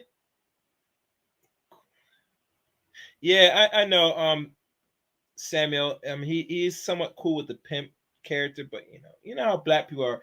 There's one thing we adore and we like the best. We like gangsters, we like pimps, and we like other criminals, for lack of better words. So we love it. That's why we It hoes. Come on out. oh yeah, I say hoes. Can't forget the hoes. Oh yeah, we like them hoes. Oh yeah. And is that you, Hustler Muscler? Yep, I'm here. Happy New Year, Chaos. How you doing? Yeah. Yes. All right, sit back as I run the tape. Yeah, what's going on, brother? All right, let's continue. If you would allow me to allow us to do this movie without a black man getting raped in it, I promise you that it will be twice as funny as it would be with him getting raped. So considering that's the real story, why would you bring up that story? 35 members of the cast and crew have never brought up that Ricky Smiley was gonna play Money Mike. No one ever saw me put on a Santa Claus suit. We got a wardrobe department. They made a Santa Claus suit for me. Why that wasn't in the bloopers? Why? And here's the other thing. Everything that Money Mike said, Cat Williams wrote. So what Ricky Smiley say on his? You can't say my lines, I wrote them. Because Cat Williams is not just well in his craft. He is very intelligent. Because this man reads books. And when reading books, he was able to write very well.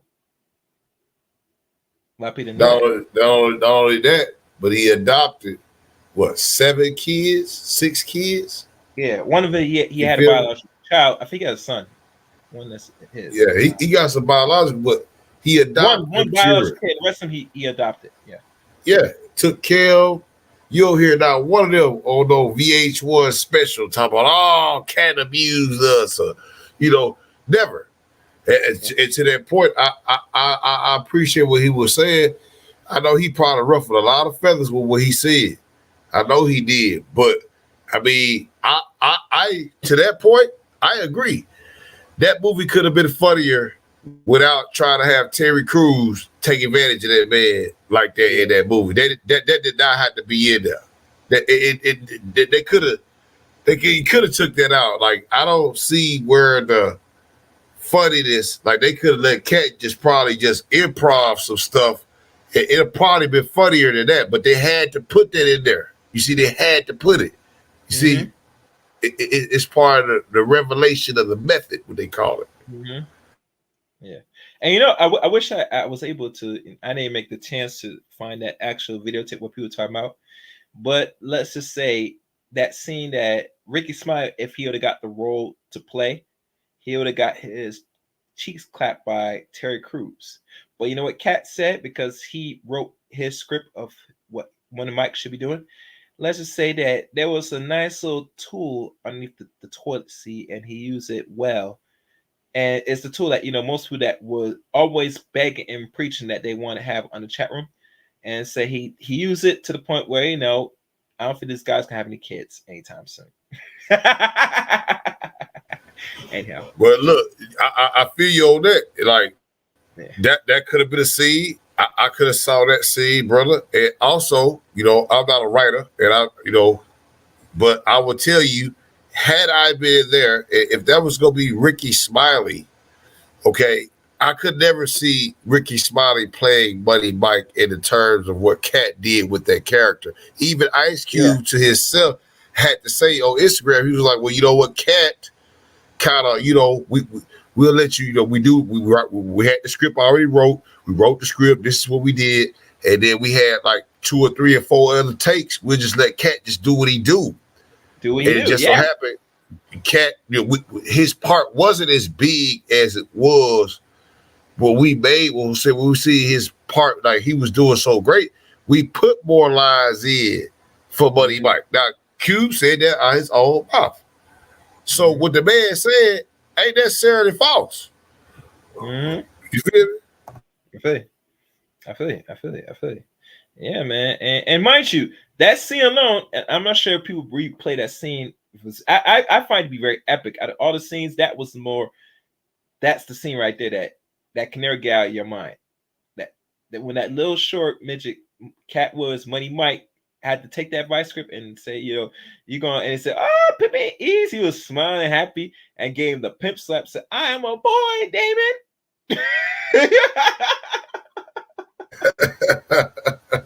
Look, it was funny, bro. Like when we watched it when it first came out, bro. When it first came out, it was the funniest shit in the world, right?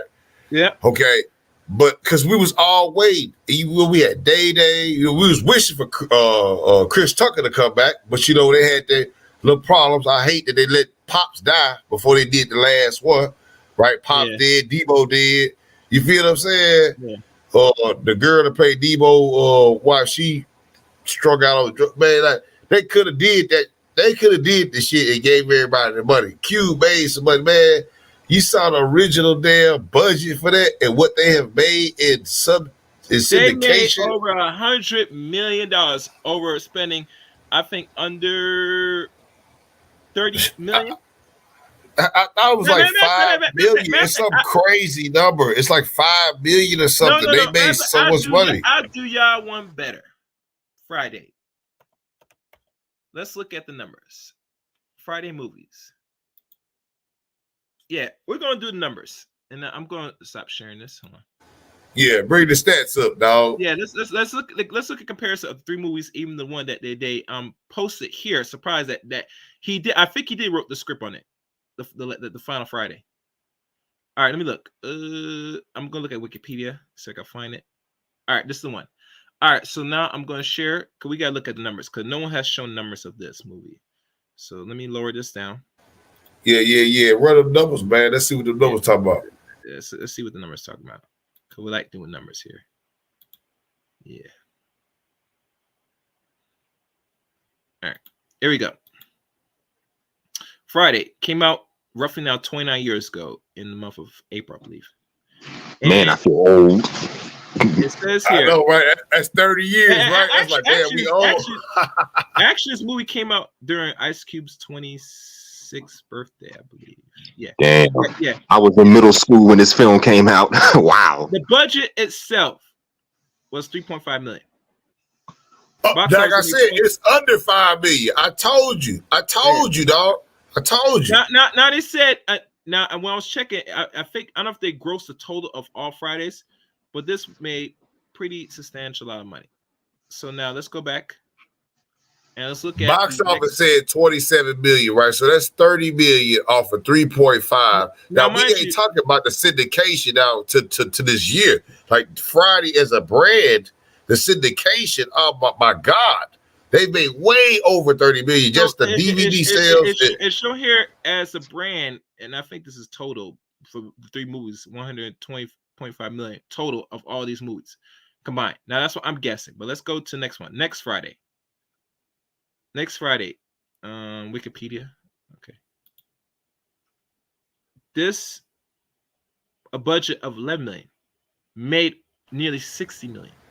60 million. So they only went up a couple more million, but they made double that the next year. Right. So that's taking it upon inflation, right? The inflation. So they put the new inflation on there. Now look at the money. They still at 60 million off of 11. Hold on. I'm gonna do some math. Plus 59.8 million. All right, so let me look at the next Friday. Go back. Friday after next. Let's go to Wikipedia. 33 million box office. All right, good. I'll write that down. Plus another additional 33.5. And their budget was only they if you look at the lowest budget, that's less. Was less. Roughly 3.5, so we could round that to maybe no number. We could say 4 million on the first movie, 11 million in the second movie, and 10 million. So that's the total. Good. We take 10, 11. That's so roughly they spent 25 million in total of the Friday franchise. That's the total, and how much they put in, how much they got back in return. They say here 121.5 million. So let's check the calculator, and let's see if this adds up. Now we could be wrong, but let me lower this. Yeah, sometimes Wikipedia be having some bad numbers, but we can see. I mean, no, because they had to keep track, and Wikipedia is the only reference right now that we could say is some credibility. I ain't gonna say. But I saw the Google result, and then I saw the Wikipedia result. They pretty much mirror. So, the fact that Friday After Next was actually $1 million. No. It says here box office. It made 27.4 million. So let me update that number. It says 27. It said 21 in Wikipedia, and they number this should update their shit. But I'm gonna go back to Wikipedia. Come on, and make sure I get the numbers right, and let's see if this is a total. Oh yes, they're right. All right, perfect. So now I can do the calculation. Let me pull up my calculator. Hold on. Let me do this. Substitution. Yeah, get that double right, man. You got the calculations. You got all the data now. Let's look at the data. Let's see. This equals to 20-something million. 120 million. All right. Let's look at this now. We're going to say 27 plus 59.8 plus 33.5.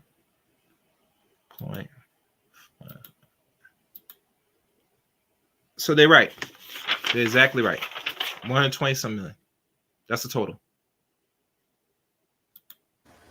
Okay. It said 120-some, but it's actually that's exact. So total, that's how much the you round it up. Yeah, you round it up. Yeah, that's how much the franchise has made in 3 movies. And they have one that scripted it. Remember, Ice Cube wrote. Okay, he writes on music. He wrote for the Final Friday. The only problem is he can't get the people that he want in this movie. Now he could still do it, but like I said, for him to make this last Friday, he's gonna have no choice to cough up the 20 million that Chris Tucker asked, and whoever else he could probably pay less because Chris Tucker, as much time as he wants to say, he's the one that started his career. You get me? And this is what he's asking. If he gave Ice Cube this, I think Chris Tucker would willing to do the movie. You get me? Come money talks, bullshit walks. But 20 million. If you just look at the last 3 budgets, okay. I know. I'm aware of that. I'm aware. But you see, if he released one more Friday, if you look at the numbers now, regardless of inflation, he could put a budget of over 30-some million, roughly, and he'll make that and double that if he makes the final Friday. What they call this thing? Last Friday. The last Friday. This is the last Friday. He could do it. Regardless of the actors that's no longer here, that's irrelevant, Shatter. All you want to do is have the movie produced and put it out there for the people that were loyal to the Friday franchise for roughly 22 years because the last one came out in 2002. Well, why Smokey won't come down off the 20 million? Because Cat, what did Cat say? Cat say he got paid what? 5 bands for that? Yeah, I know. What Cat said? Like John Witherspoon. If you rest in peace, Pops, right? Rest in peace, Pops. No, I was subscribed to Pops, man. I watch him cooking them chicken wings and shit. Pops crazy motherfucker for real. And Pops even said on his channel he didn't get paid, but he wasn't knocking Cube, right? He was just like, I was doing that for Cube. It didn't matter. Like I just wanted to be the best, character I could be. Yeah. And Pops did that for that little about Bernie Mac. And to what Cube was saying, he did. He went and looked out for all the comedians. He did. You feel me? Yeah.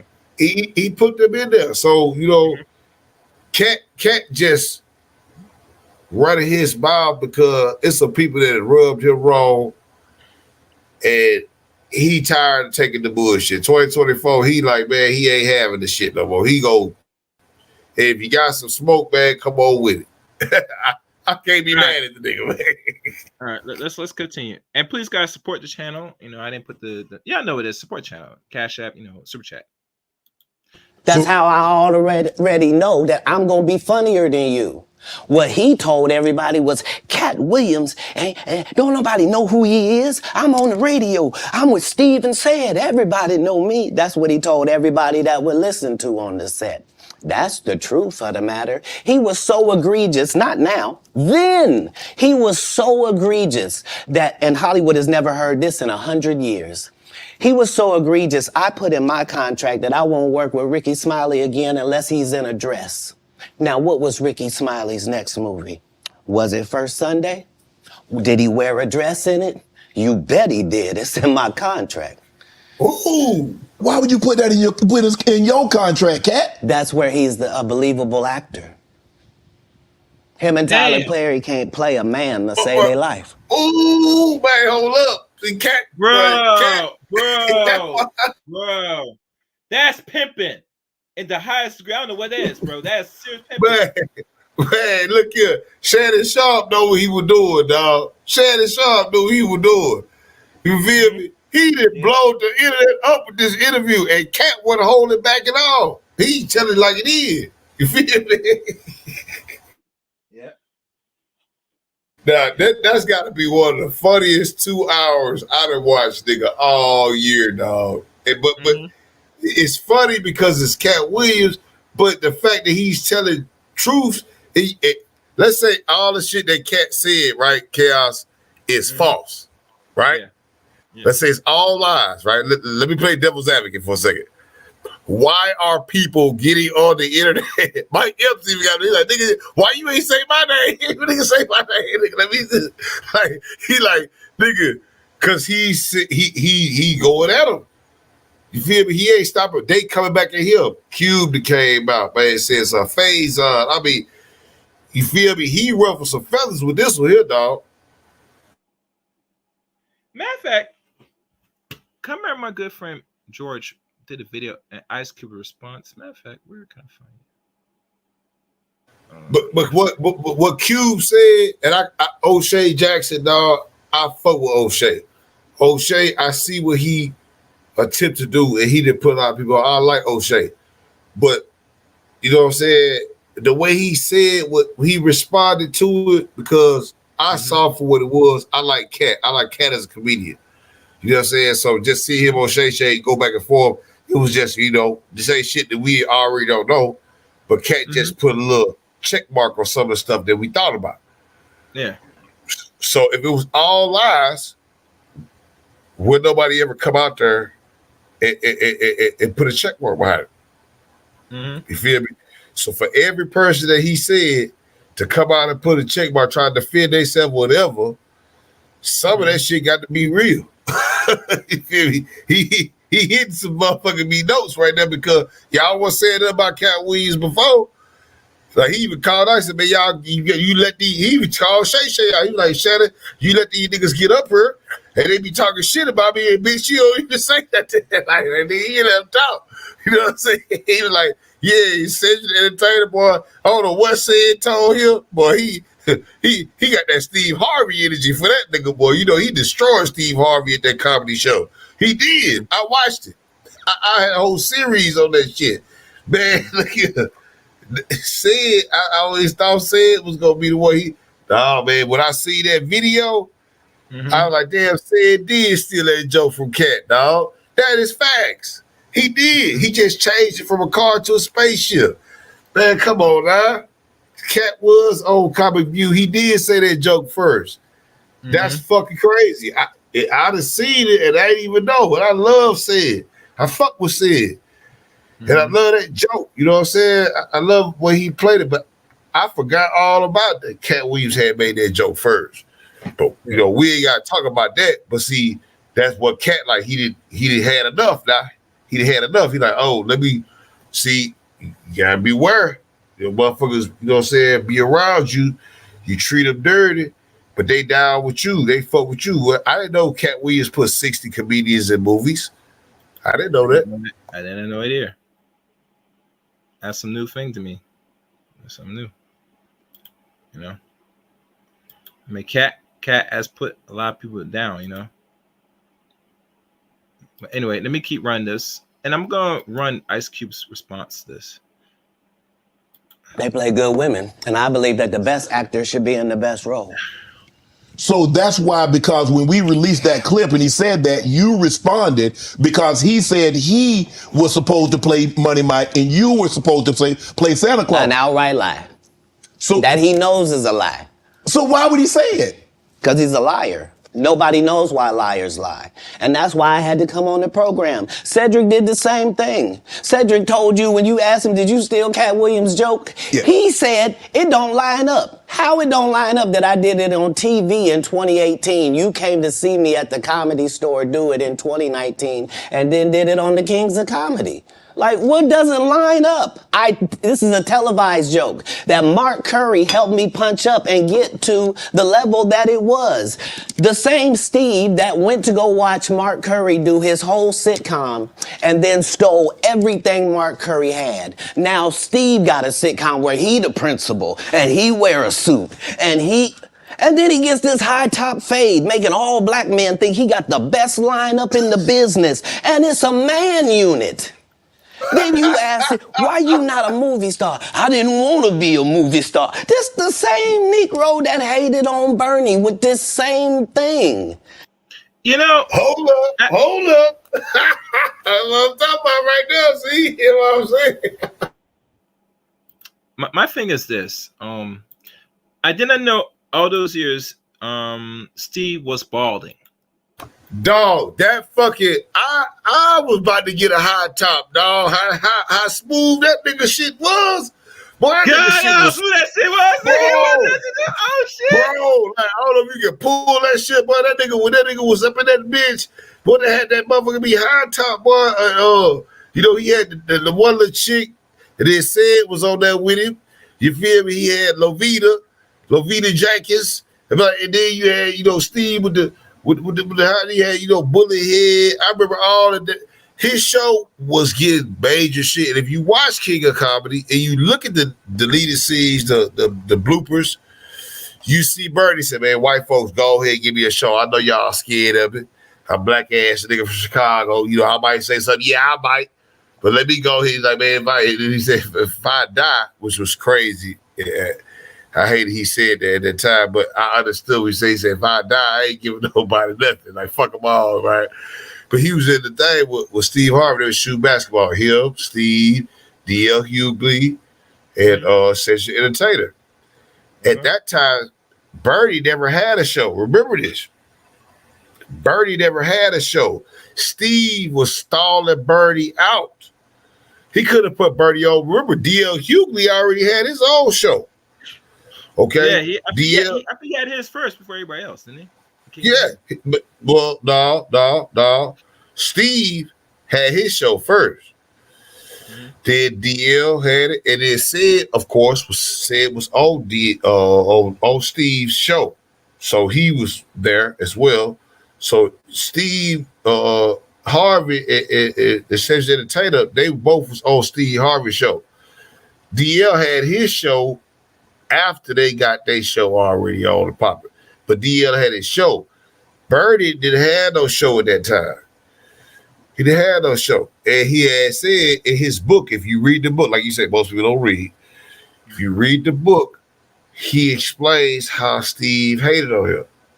You feel what I'm saying? And he explained everything, ended up deleting videos while he was talking. He explained all of that. And to surmise it, he basically said, yes, Steve, DL, Cedric was rocking with Steve. I was the only nigga that didn't have a show. But I had my own thing. I wasn't rocking with everybody. Russell Simmons, them threatened me. He said that what he didn't want to do, they wanted to make it. Remember, Martin Lawrence was doing, Martin Lawrence was the host of Def Comedy Jam. Remember that? Yeah, I remember that. Yeah. Okay, so they was telling Birdie after he came out there, like, I ain't scared of you motherfuckers. You feel me? Okay.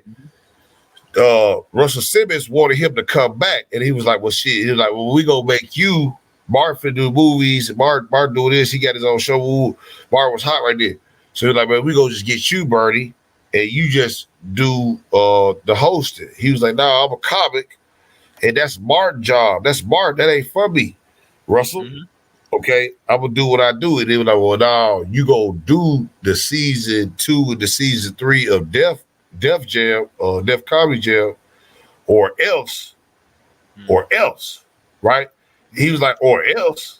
What the fuck you mean? He was like, man, fuck him. He said he didn't know how strong Russell Simmons was at the time, like, but he didn't give a fuck, right? Okay. He said, I burned it back, nigga.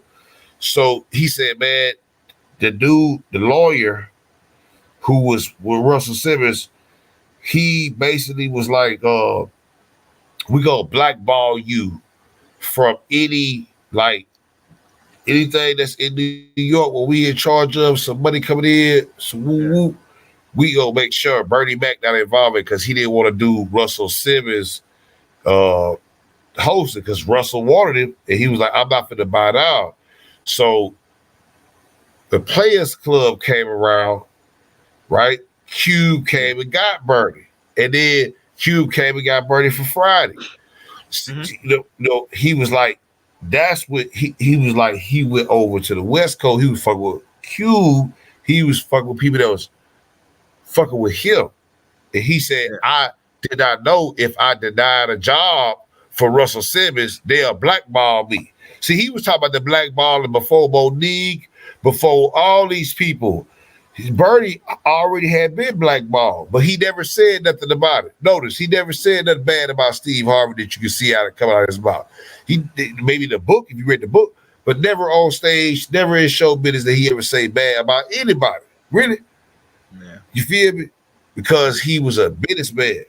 You feel me? And Steve Harvey, to his credit, is the same businessman. But what is the difference, though, Chaos? Those people that are talking about right now, we didn't even know that Steve Harvey wore a wig. How do you even get a high top wig? I don't understand it to this day. Well, before I let you continue, because I want to continue this tape rolling. When you have money and you have connections, anything is possible, my brother.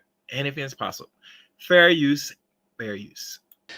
I didn't want to be a movie star. No, you couldn't be a movie star. There are 30,000 new scripts in Hollywood every year. Not one of them asks for a country bumpkin black dude that can't talk good old baby and look like Mr. Potato Head. There ain't none.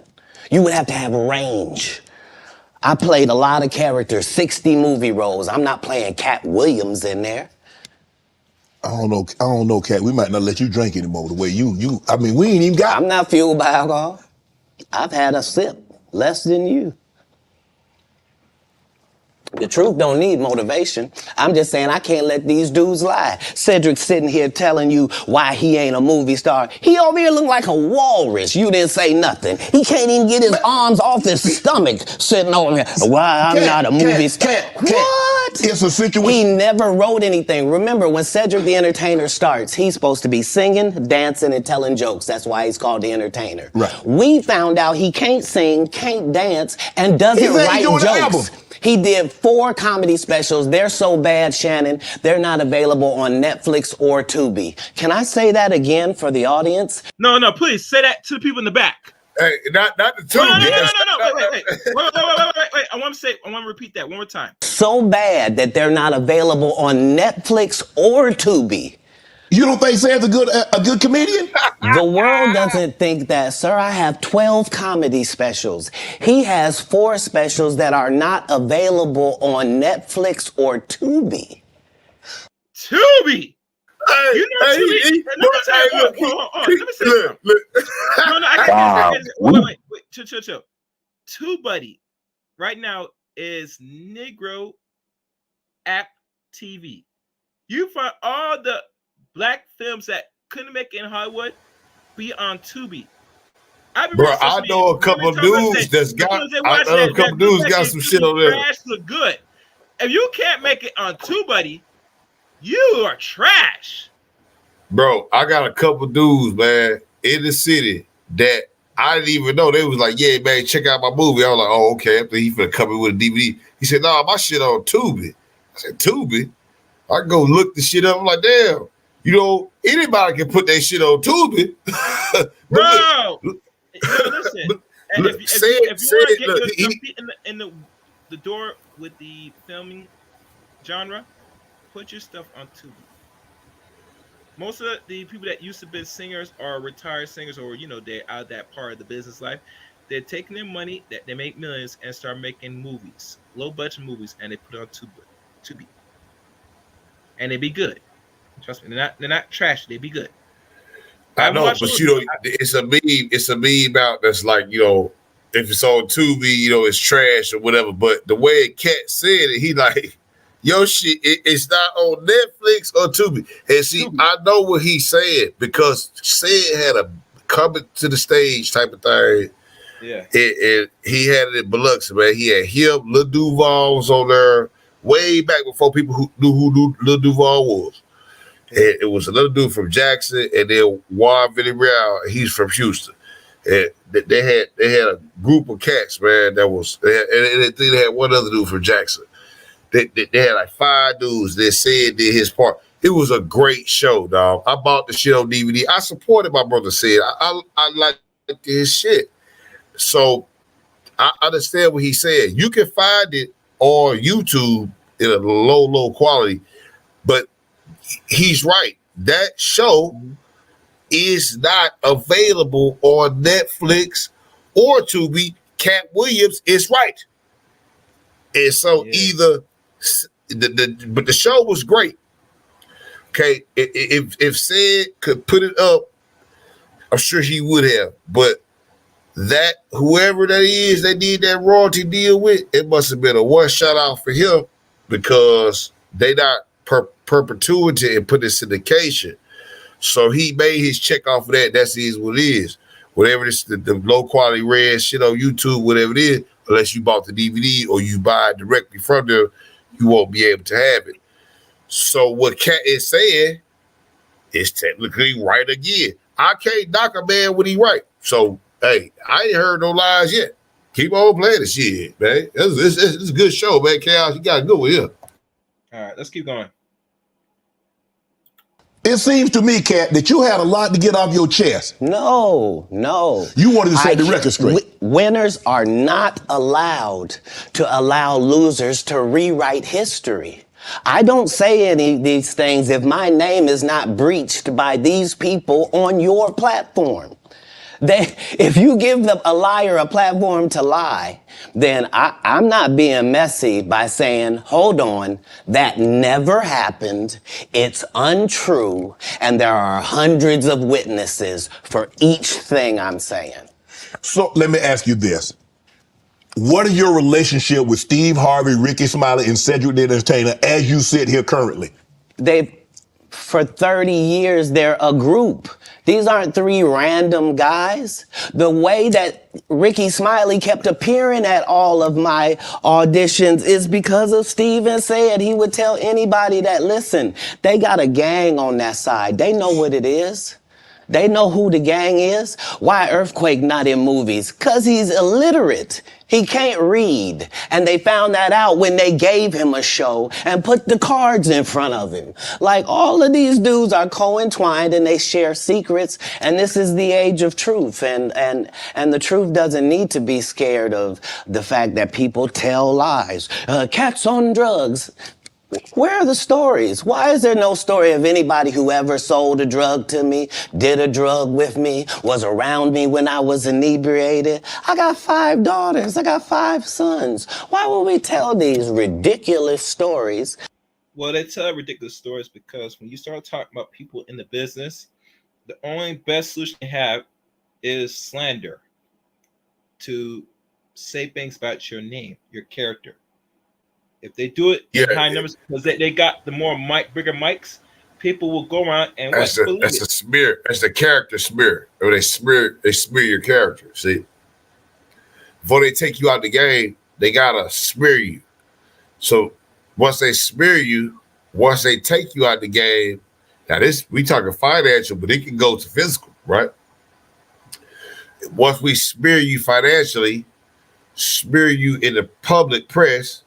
Then when you die of an overdose or you hug yourself or shot yourself in the head twice with a shotgun, a pump action shotgun, then, okay, everybody believes it. So move on. Next, with the weather. And here we go, traffic jam. And who's eating donuts this morning? And it's over with. That's what it is. Won't be no investigations. That coroner gonna go through that shit quick. The medical examiner gonna go through that shit quick, and you be dead. So the kill you first is the in the public. Cat already been through that. He was speaking on this stuff that we talk about that people call conspiracy theory now, Chaos.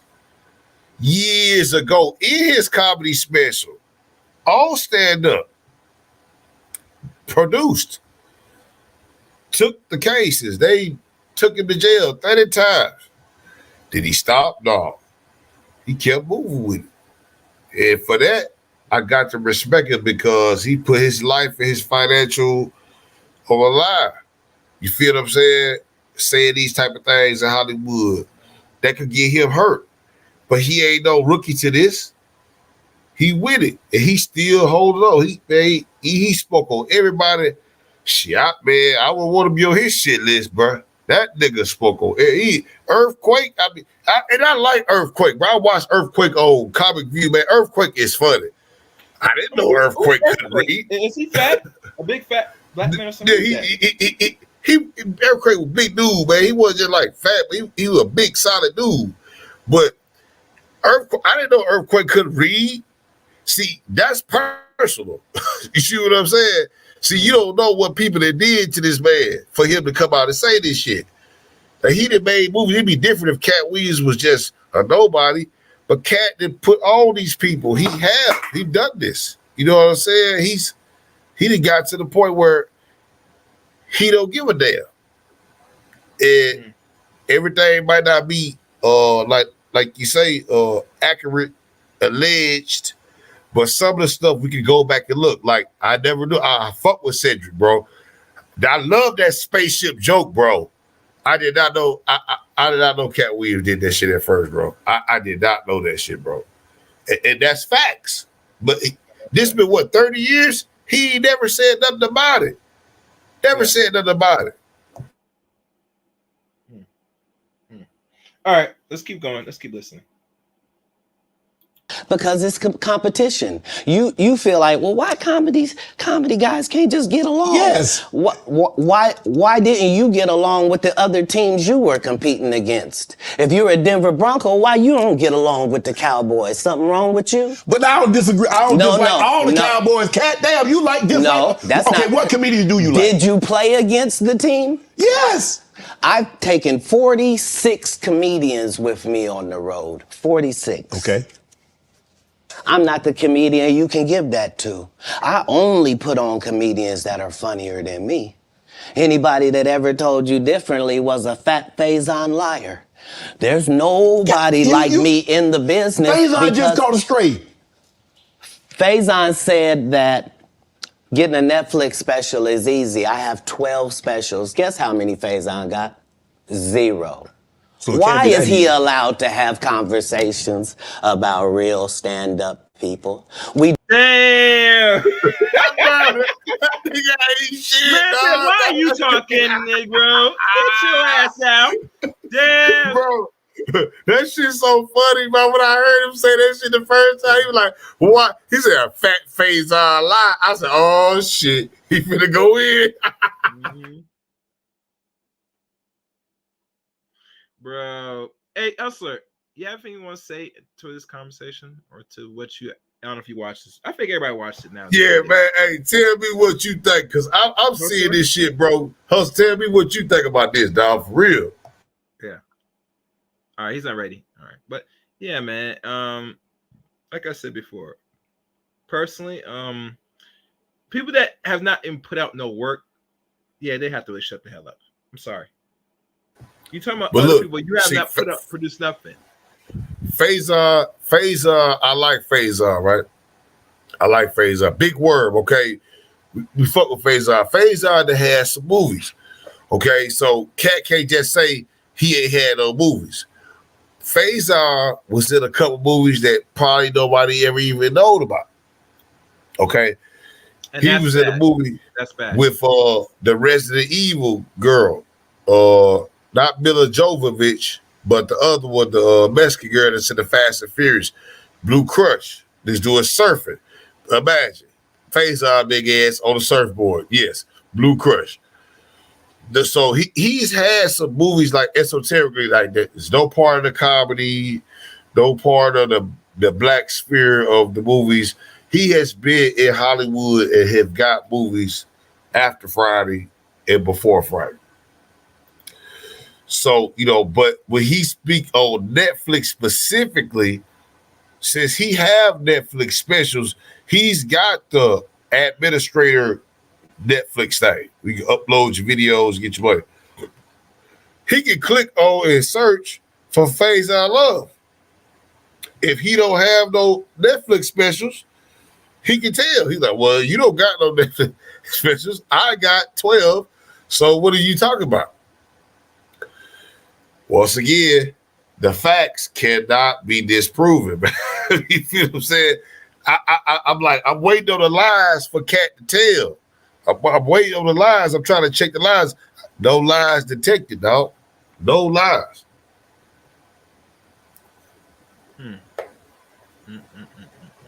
Anyway, anywho, continuing. Wait, what's this? Oh, dang. Zero Cat just pulled a Tekken Paul Phoenix one punch win. Yeah, he did. All right, let's keep going. do not let people who are on the juice discuss real athletes. That's all. As a journalist. That's all. That's all I'm saying. Okay. I don't harbor any resentment to any of these entities because I can't be jealous. I've never seen them have anything that I ever wanted. If you sign up for their program, you get a light-skinned, weird-faced wife that never do an interview. Listen, in 20 years, won't do an interview. Nobody's ever talked to her, and she's never been interviewed anywhere. And now, understand, I'm not talking about one person. What I just told you applies to 7 people. How they all end up with that. That's part of what you get. I came in this business saying I was going to expose. When I talked about Michael Jackson, when I talked about R. Kelly, they canceled me for these things because why would you talk about another black dude? Race is not where the line is drawn. It's God's side and the other side. And we don't care nothing about the other side. Period. Period. All of these big dick deviants is all catching hell in 2024. It's up for all of them. It don't matter if you Diddy or whoever you is. TG Jakes, any of them. All lies will be exposed. That's all. And anyone who takes that the wrong way, know why they take it the wrong way. The truth is the light. Woo! Right. That's it. And let me check if I have this video here. Where is this video? Yeah, No, Q, when Q came through, bro, O'Shea, I felt like the fact that he had to say something though, but Cube kept it real. I fuck with O'Shea, bro. Like he inspired me to write, right? Mm-hmm. I fuck with O'Shea, but like I say, the fact that he responded let me know it was real. You feel me? Mm. Ricky Smiley. Let me do this. I gotta fast forward to Cube. There we go. Ice Cube now has finally responded, And this is Ice Cube response. and it's just All right. And hold on. Where's the part where? Hold on. Let me do this, guys. I'll mute myself. Y'all talk.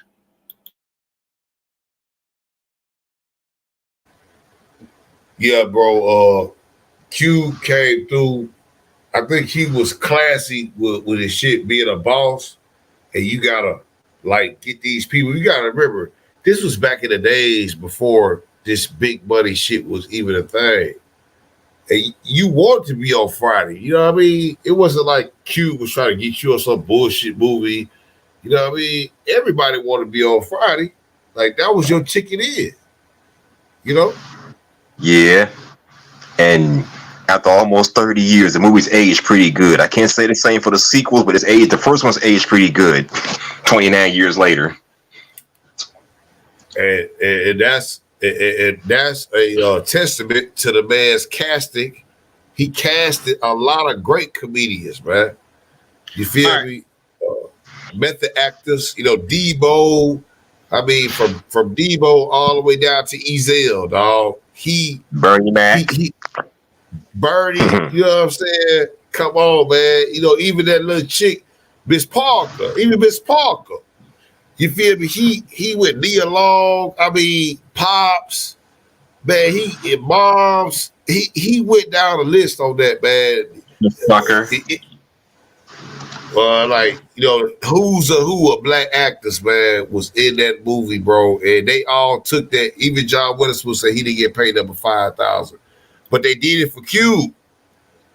They did it for Cube, and it made some money. And I'm sure Cube took care of them. You know, I hope he did.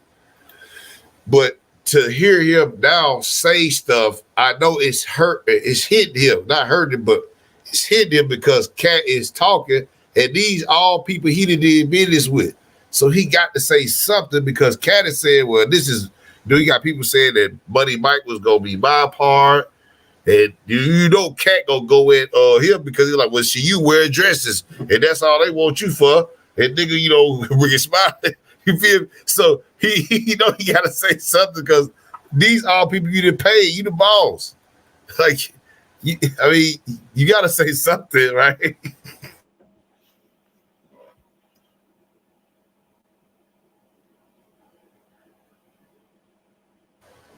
Play that shit, K-Up.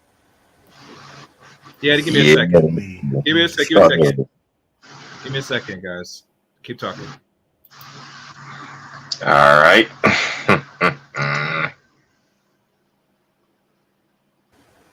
Yeah, he basically laid it down, bro. He had about 3 videos. What I saw was Instagram. They put it all together, put it on YouTube. But I looked at the comments. You know what I'm saying? And I see the comments. And I was like, you know what? I fuck with Cube for that because you the boss man. You know, some people might have got in, like even on that Jackie Promoters or whatever the hell it was with Epps, whatever it was, what he was talking about, Cat was talking about, like, well, shit, he was saying that, you know, Ricky Smiley said I was in that movie, but if they deleted your scene, was you really in the movie? Bam. That's true because we never seen Ricky Smiley in that movie. You feel me?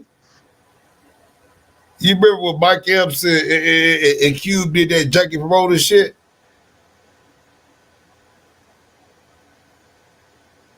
What was that? It was what, like 01, 02? Chaos, correct me if I'm wrong. Oh, what'd you say? If what? The Jackie Promoters. I can't recall, but right now I'm gonna run this right now so you guys can hear it. So listen Yeah, carefully. right. Listen closely. All right. This is Ice Cube's response. And I'm gonna try to make sure my volume's high. Yeah, I'm gonna raise the volume for this one. All right, all right, here we go. Listen closely now. No discrepancy there. You know, Cat, he wrote a lot of his part because, you know, let's say giving us jewels, so we were keeping it rolling. He was coming out the dome. He was coming prepared every day to steal the show. You know, that was his mission. And you know, that's what he did, you know, with the movie. And it launched his career, you know. And I'm proud of the movie. I'm proud of all the guys who've, you know, come through, you know, Q Vision Production and went on to do bigger and better things. Look, you know, a lot of people are talking about pay and how much they paid on these movies that were extremely low budget. You know, most of these guys work a couple of days, you know.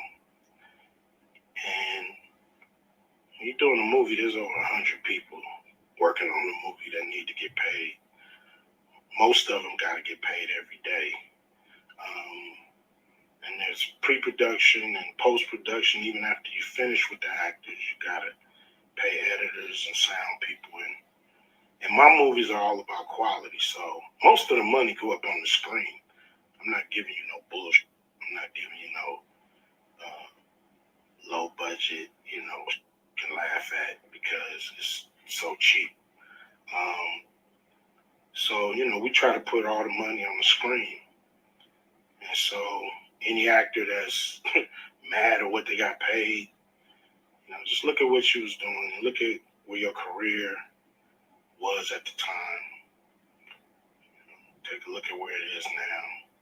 And Friday has something to do with that, I believe. And I put a lot of people in movies, but they ain't never put me in a movie. So you can take that for what it's worth, you know what I'm saying? I've given a lot of these guys opportunities. And I still act, so I'm waiting for a call. I ain't got to produce everything or write everything. I got love for all the comedians that I've worked with. Got, you know, much love for Cat. You know, he spoke up for me a lot. And I just wanted to be clear and clarify some things. You know, first of all, I just want to say, you know, we shot that movie over 20 years ago. So, you know, people have different perspectives, and it's been a long time. I also want to say, you know, every comedian that I've worked with. And for those that's listening, this is Ice Cube's point of view of all what has been said on Club Shay Shay to clear the airway from his perspective. And mind you, the movies that Cube produce are low budget, but they're quality low budget. That's why I said for the last Friday, you're going to have to probably spend a couple million if you want to have this last Friday. Because if you say this movie can't happen without Chris Tucker, then it's not gonna happen unless you pay him. That's my only. They got to have Chris Tucker now because Pops and Debo is dead. Yeah. And Bernie Mac dead.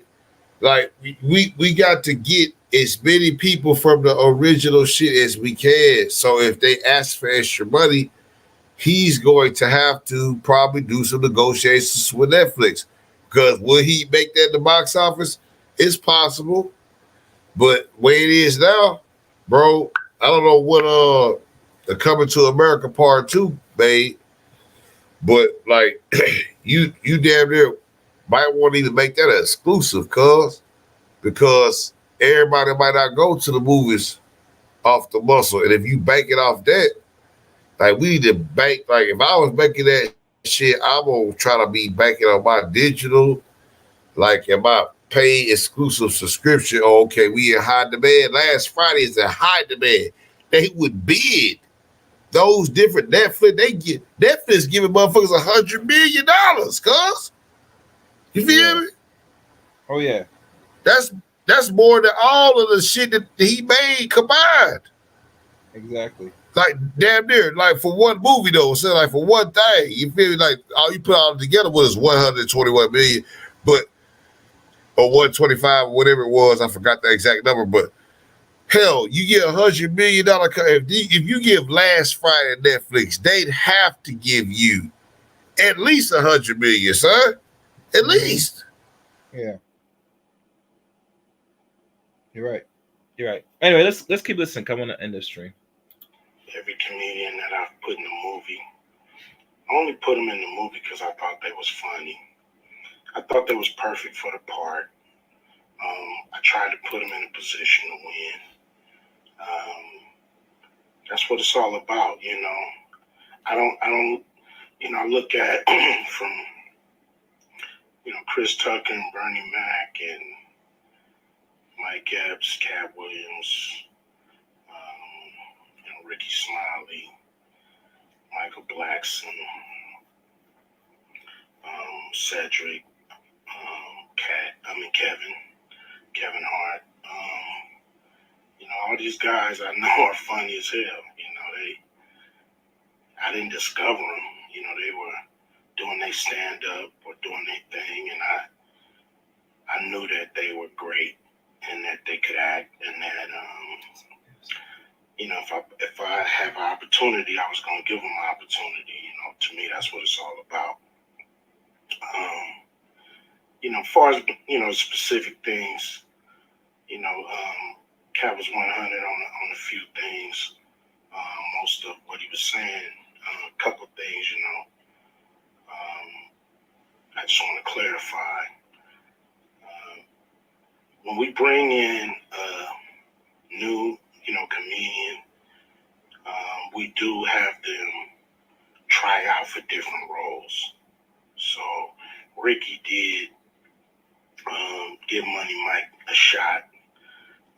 But when we saw him and, you know, we kind of saw how he moved and how he was, you know, auditioning, we decided that he would be a better, you know, Santa Claus, which was, to me, the perfect casting. When we saw Mike, damn, I call him Money Mike. When we saw Cat, you know, when I saw him, I just knew that he was perfect for Money Mike. And, you know, Cat, you know, said he wrote his role, which, I mean, the role was written, but he enhanced it. This is why Cat was so dope in the movie. You know, Money Mike had a small role, you know, about as big as the Santa Claus role, but when we started filming, he was giving us such magic that we kept expanding his role, giving him more to do because he was on right. You know, when we shoot these movies, you know, for one, the scripts are fire, or they wouldn't even do it. The scripts are laugh out funny. But we shoot the script, but once we get what we need from the script, we let the comedians ad-lib, riff, you know, play with the words, do their thing. You know, we give them a take where they can, or 2, 3 takes where they can go off and do what they feel. You know, sometimes it makes the movie, sometimes it don't. You know, when somebody gives you jewels, you want to try to make sure that makes the movie. So in the movie, there's second thing I want to clear up. I would never shoot a rape scene in a movie, especially like Friday, where you actually see this happening on camera. That ain't my style. If you check out any of my movies, they're not raunchy. You know, we did a movie called Players Club where the subject matter was a little raunchy, but for the most part, even that, we left it to your imagination. So the only reason that kind of stuff was in the movie is because you have 3 villains in Friday After Next. You have Santa Claus stealing presents. You have Damon, just got out of prison, sweating. Craig and Day for the rent money. And then you have Money Mike, pimp that treats his woman, like property. So Craig is always fighting the villains in the movie, from the Joker brothers to Debo. And so we already had Craig fighting Santa Claus. And the only real way to get rid of the other two villains was to have them go against each other. And the plier joke was always in the script, was never, we would never ever show that, that's not my style if you look at any of my movies. So, that was never a discussion, we, at that point in everybody's career, we would listen to a certain extent, but we wasn't gonna change the movie for any actor. We do what we feel, and if it was a rape scene, it would have been in the movie. There was no reason not to shoot it, but that's not my style. I don't even like that kind of in movies on camera, and so that was to me a little discrepancy there. Cat, he wrote a lot of his part because, like I said, he was giving us jewels, so we were keeping the camera rolling. I don't think that this is over. There's going to be a lot of backlash. All right. Okay, see what I was saying, bruh? What he said, we'll let him go do improv, 2-3 takes, whatever. And he said he got to the point where Cat was almost writing his own part, right? Now they say Cat was lying, but said look between the lines. O'Shea came out and said, well, yeah, he was right because we gave him more lies. And they said, well, maybe fill up the lies, okay? He's doing what they told him to do because his character is being received so great. Mm-hmm. You feel me? And that's before they put the movie out. Everybody that's on the movie like, man, Cat is just a natural. So they put more in for Money Mike. Money Mike, you already said Money Mike was already written. You already write these scripts. So these scripts are already written. So therefore it's already laugh out loud funny. We don't need you to go off kilter, just do what you do. But Cat wrote more. He did so good, we put more scenes in for him. So the fact that Ricky Smiley came out was saying what he said, say, son, if Cat got that job over Ricky Smiley, Ricky Smiley supposed to be the damn goddamn Santa Claus in that movie, man. But it might only be played by Cat Williams, and you can tell me I'm lying. Yeah. You know, like, but I think that will wrap this up. Last words, guys. Yep. Shit, hey man, keep up what you're doing, dog. Hey, season 6, let's get on it, man. Let the chaos reign. Season 6, man. Hey, I'm with you, man. Hey, look here, man. I got a couple episodes I want to cover and feature on, man. We gonna have to work on something, dog, because hey man, it's 2024, dog. We finna work on some business, man. We gonna get this shit rolling, fool. Hey, look here. Hey, I appreciate you, man. Hey, good shit, dog. Like your content, man. I'm gonna keep coming in this bitch, keep supporting, bro. You know what I mean? One love.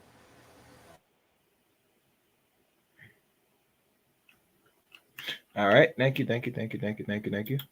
Hustler, I know you didn't say much tonight, but that's cool.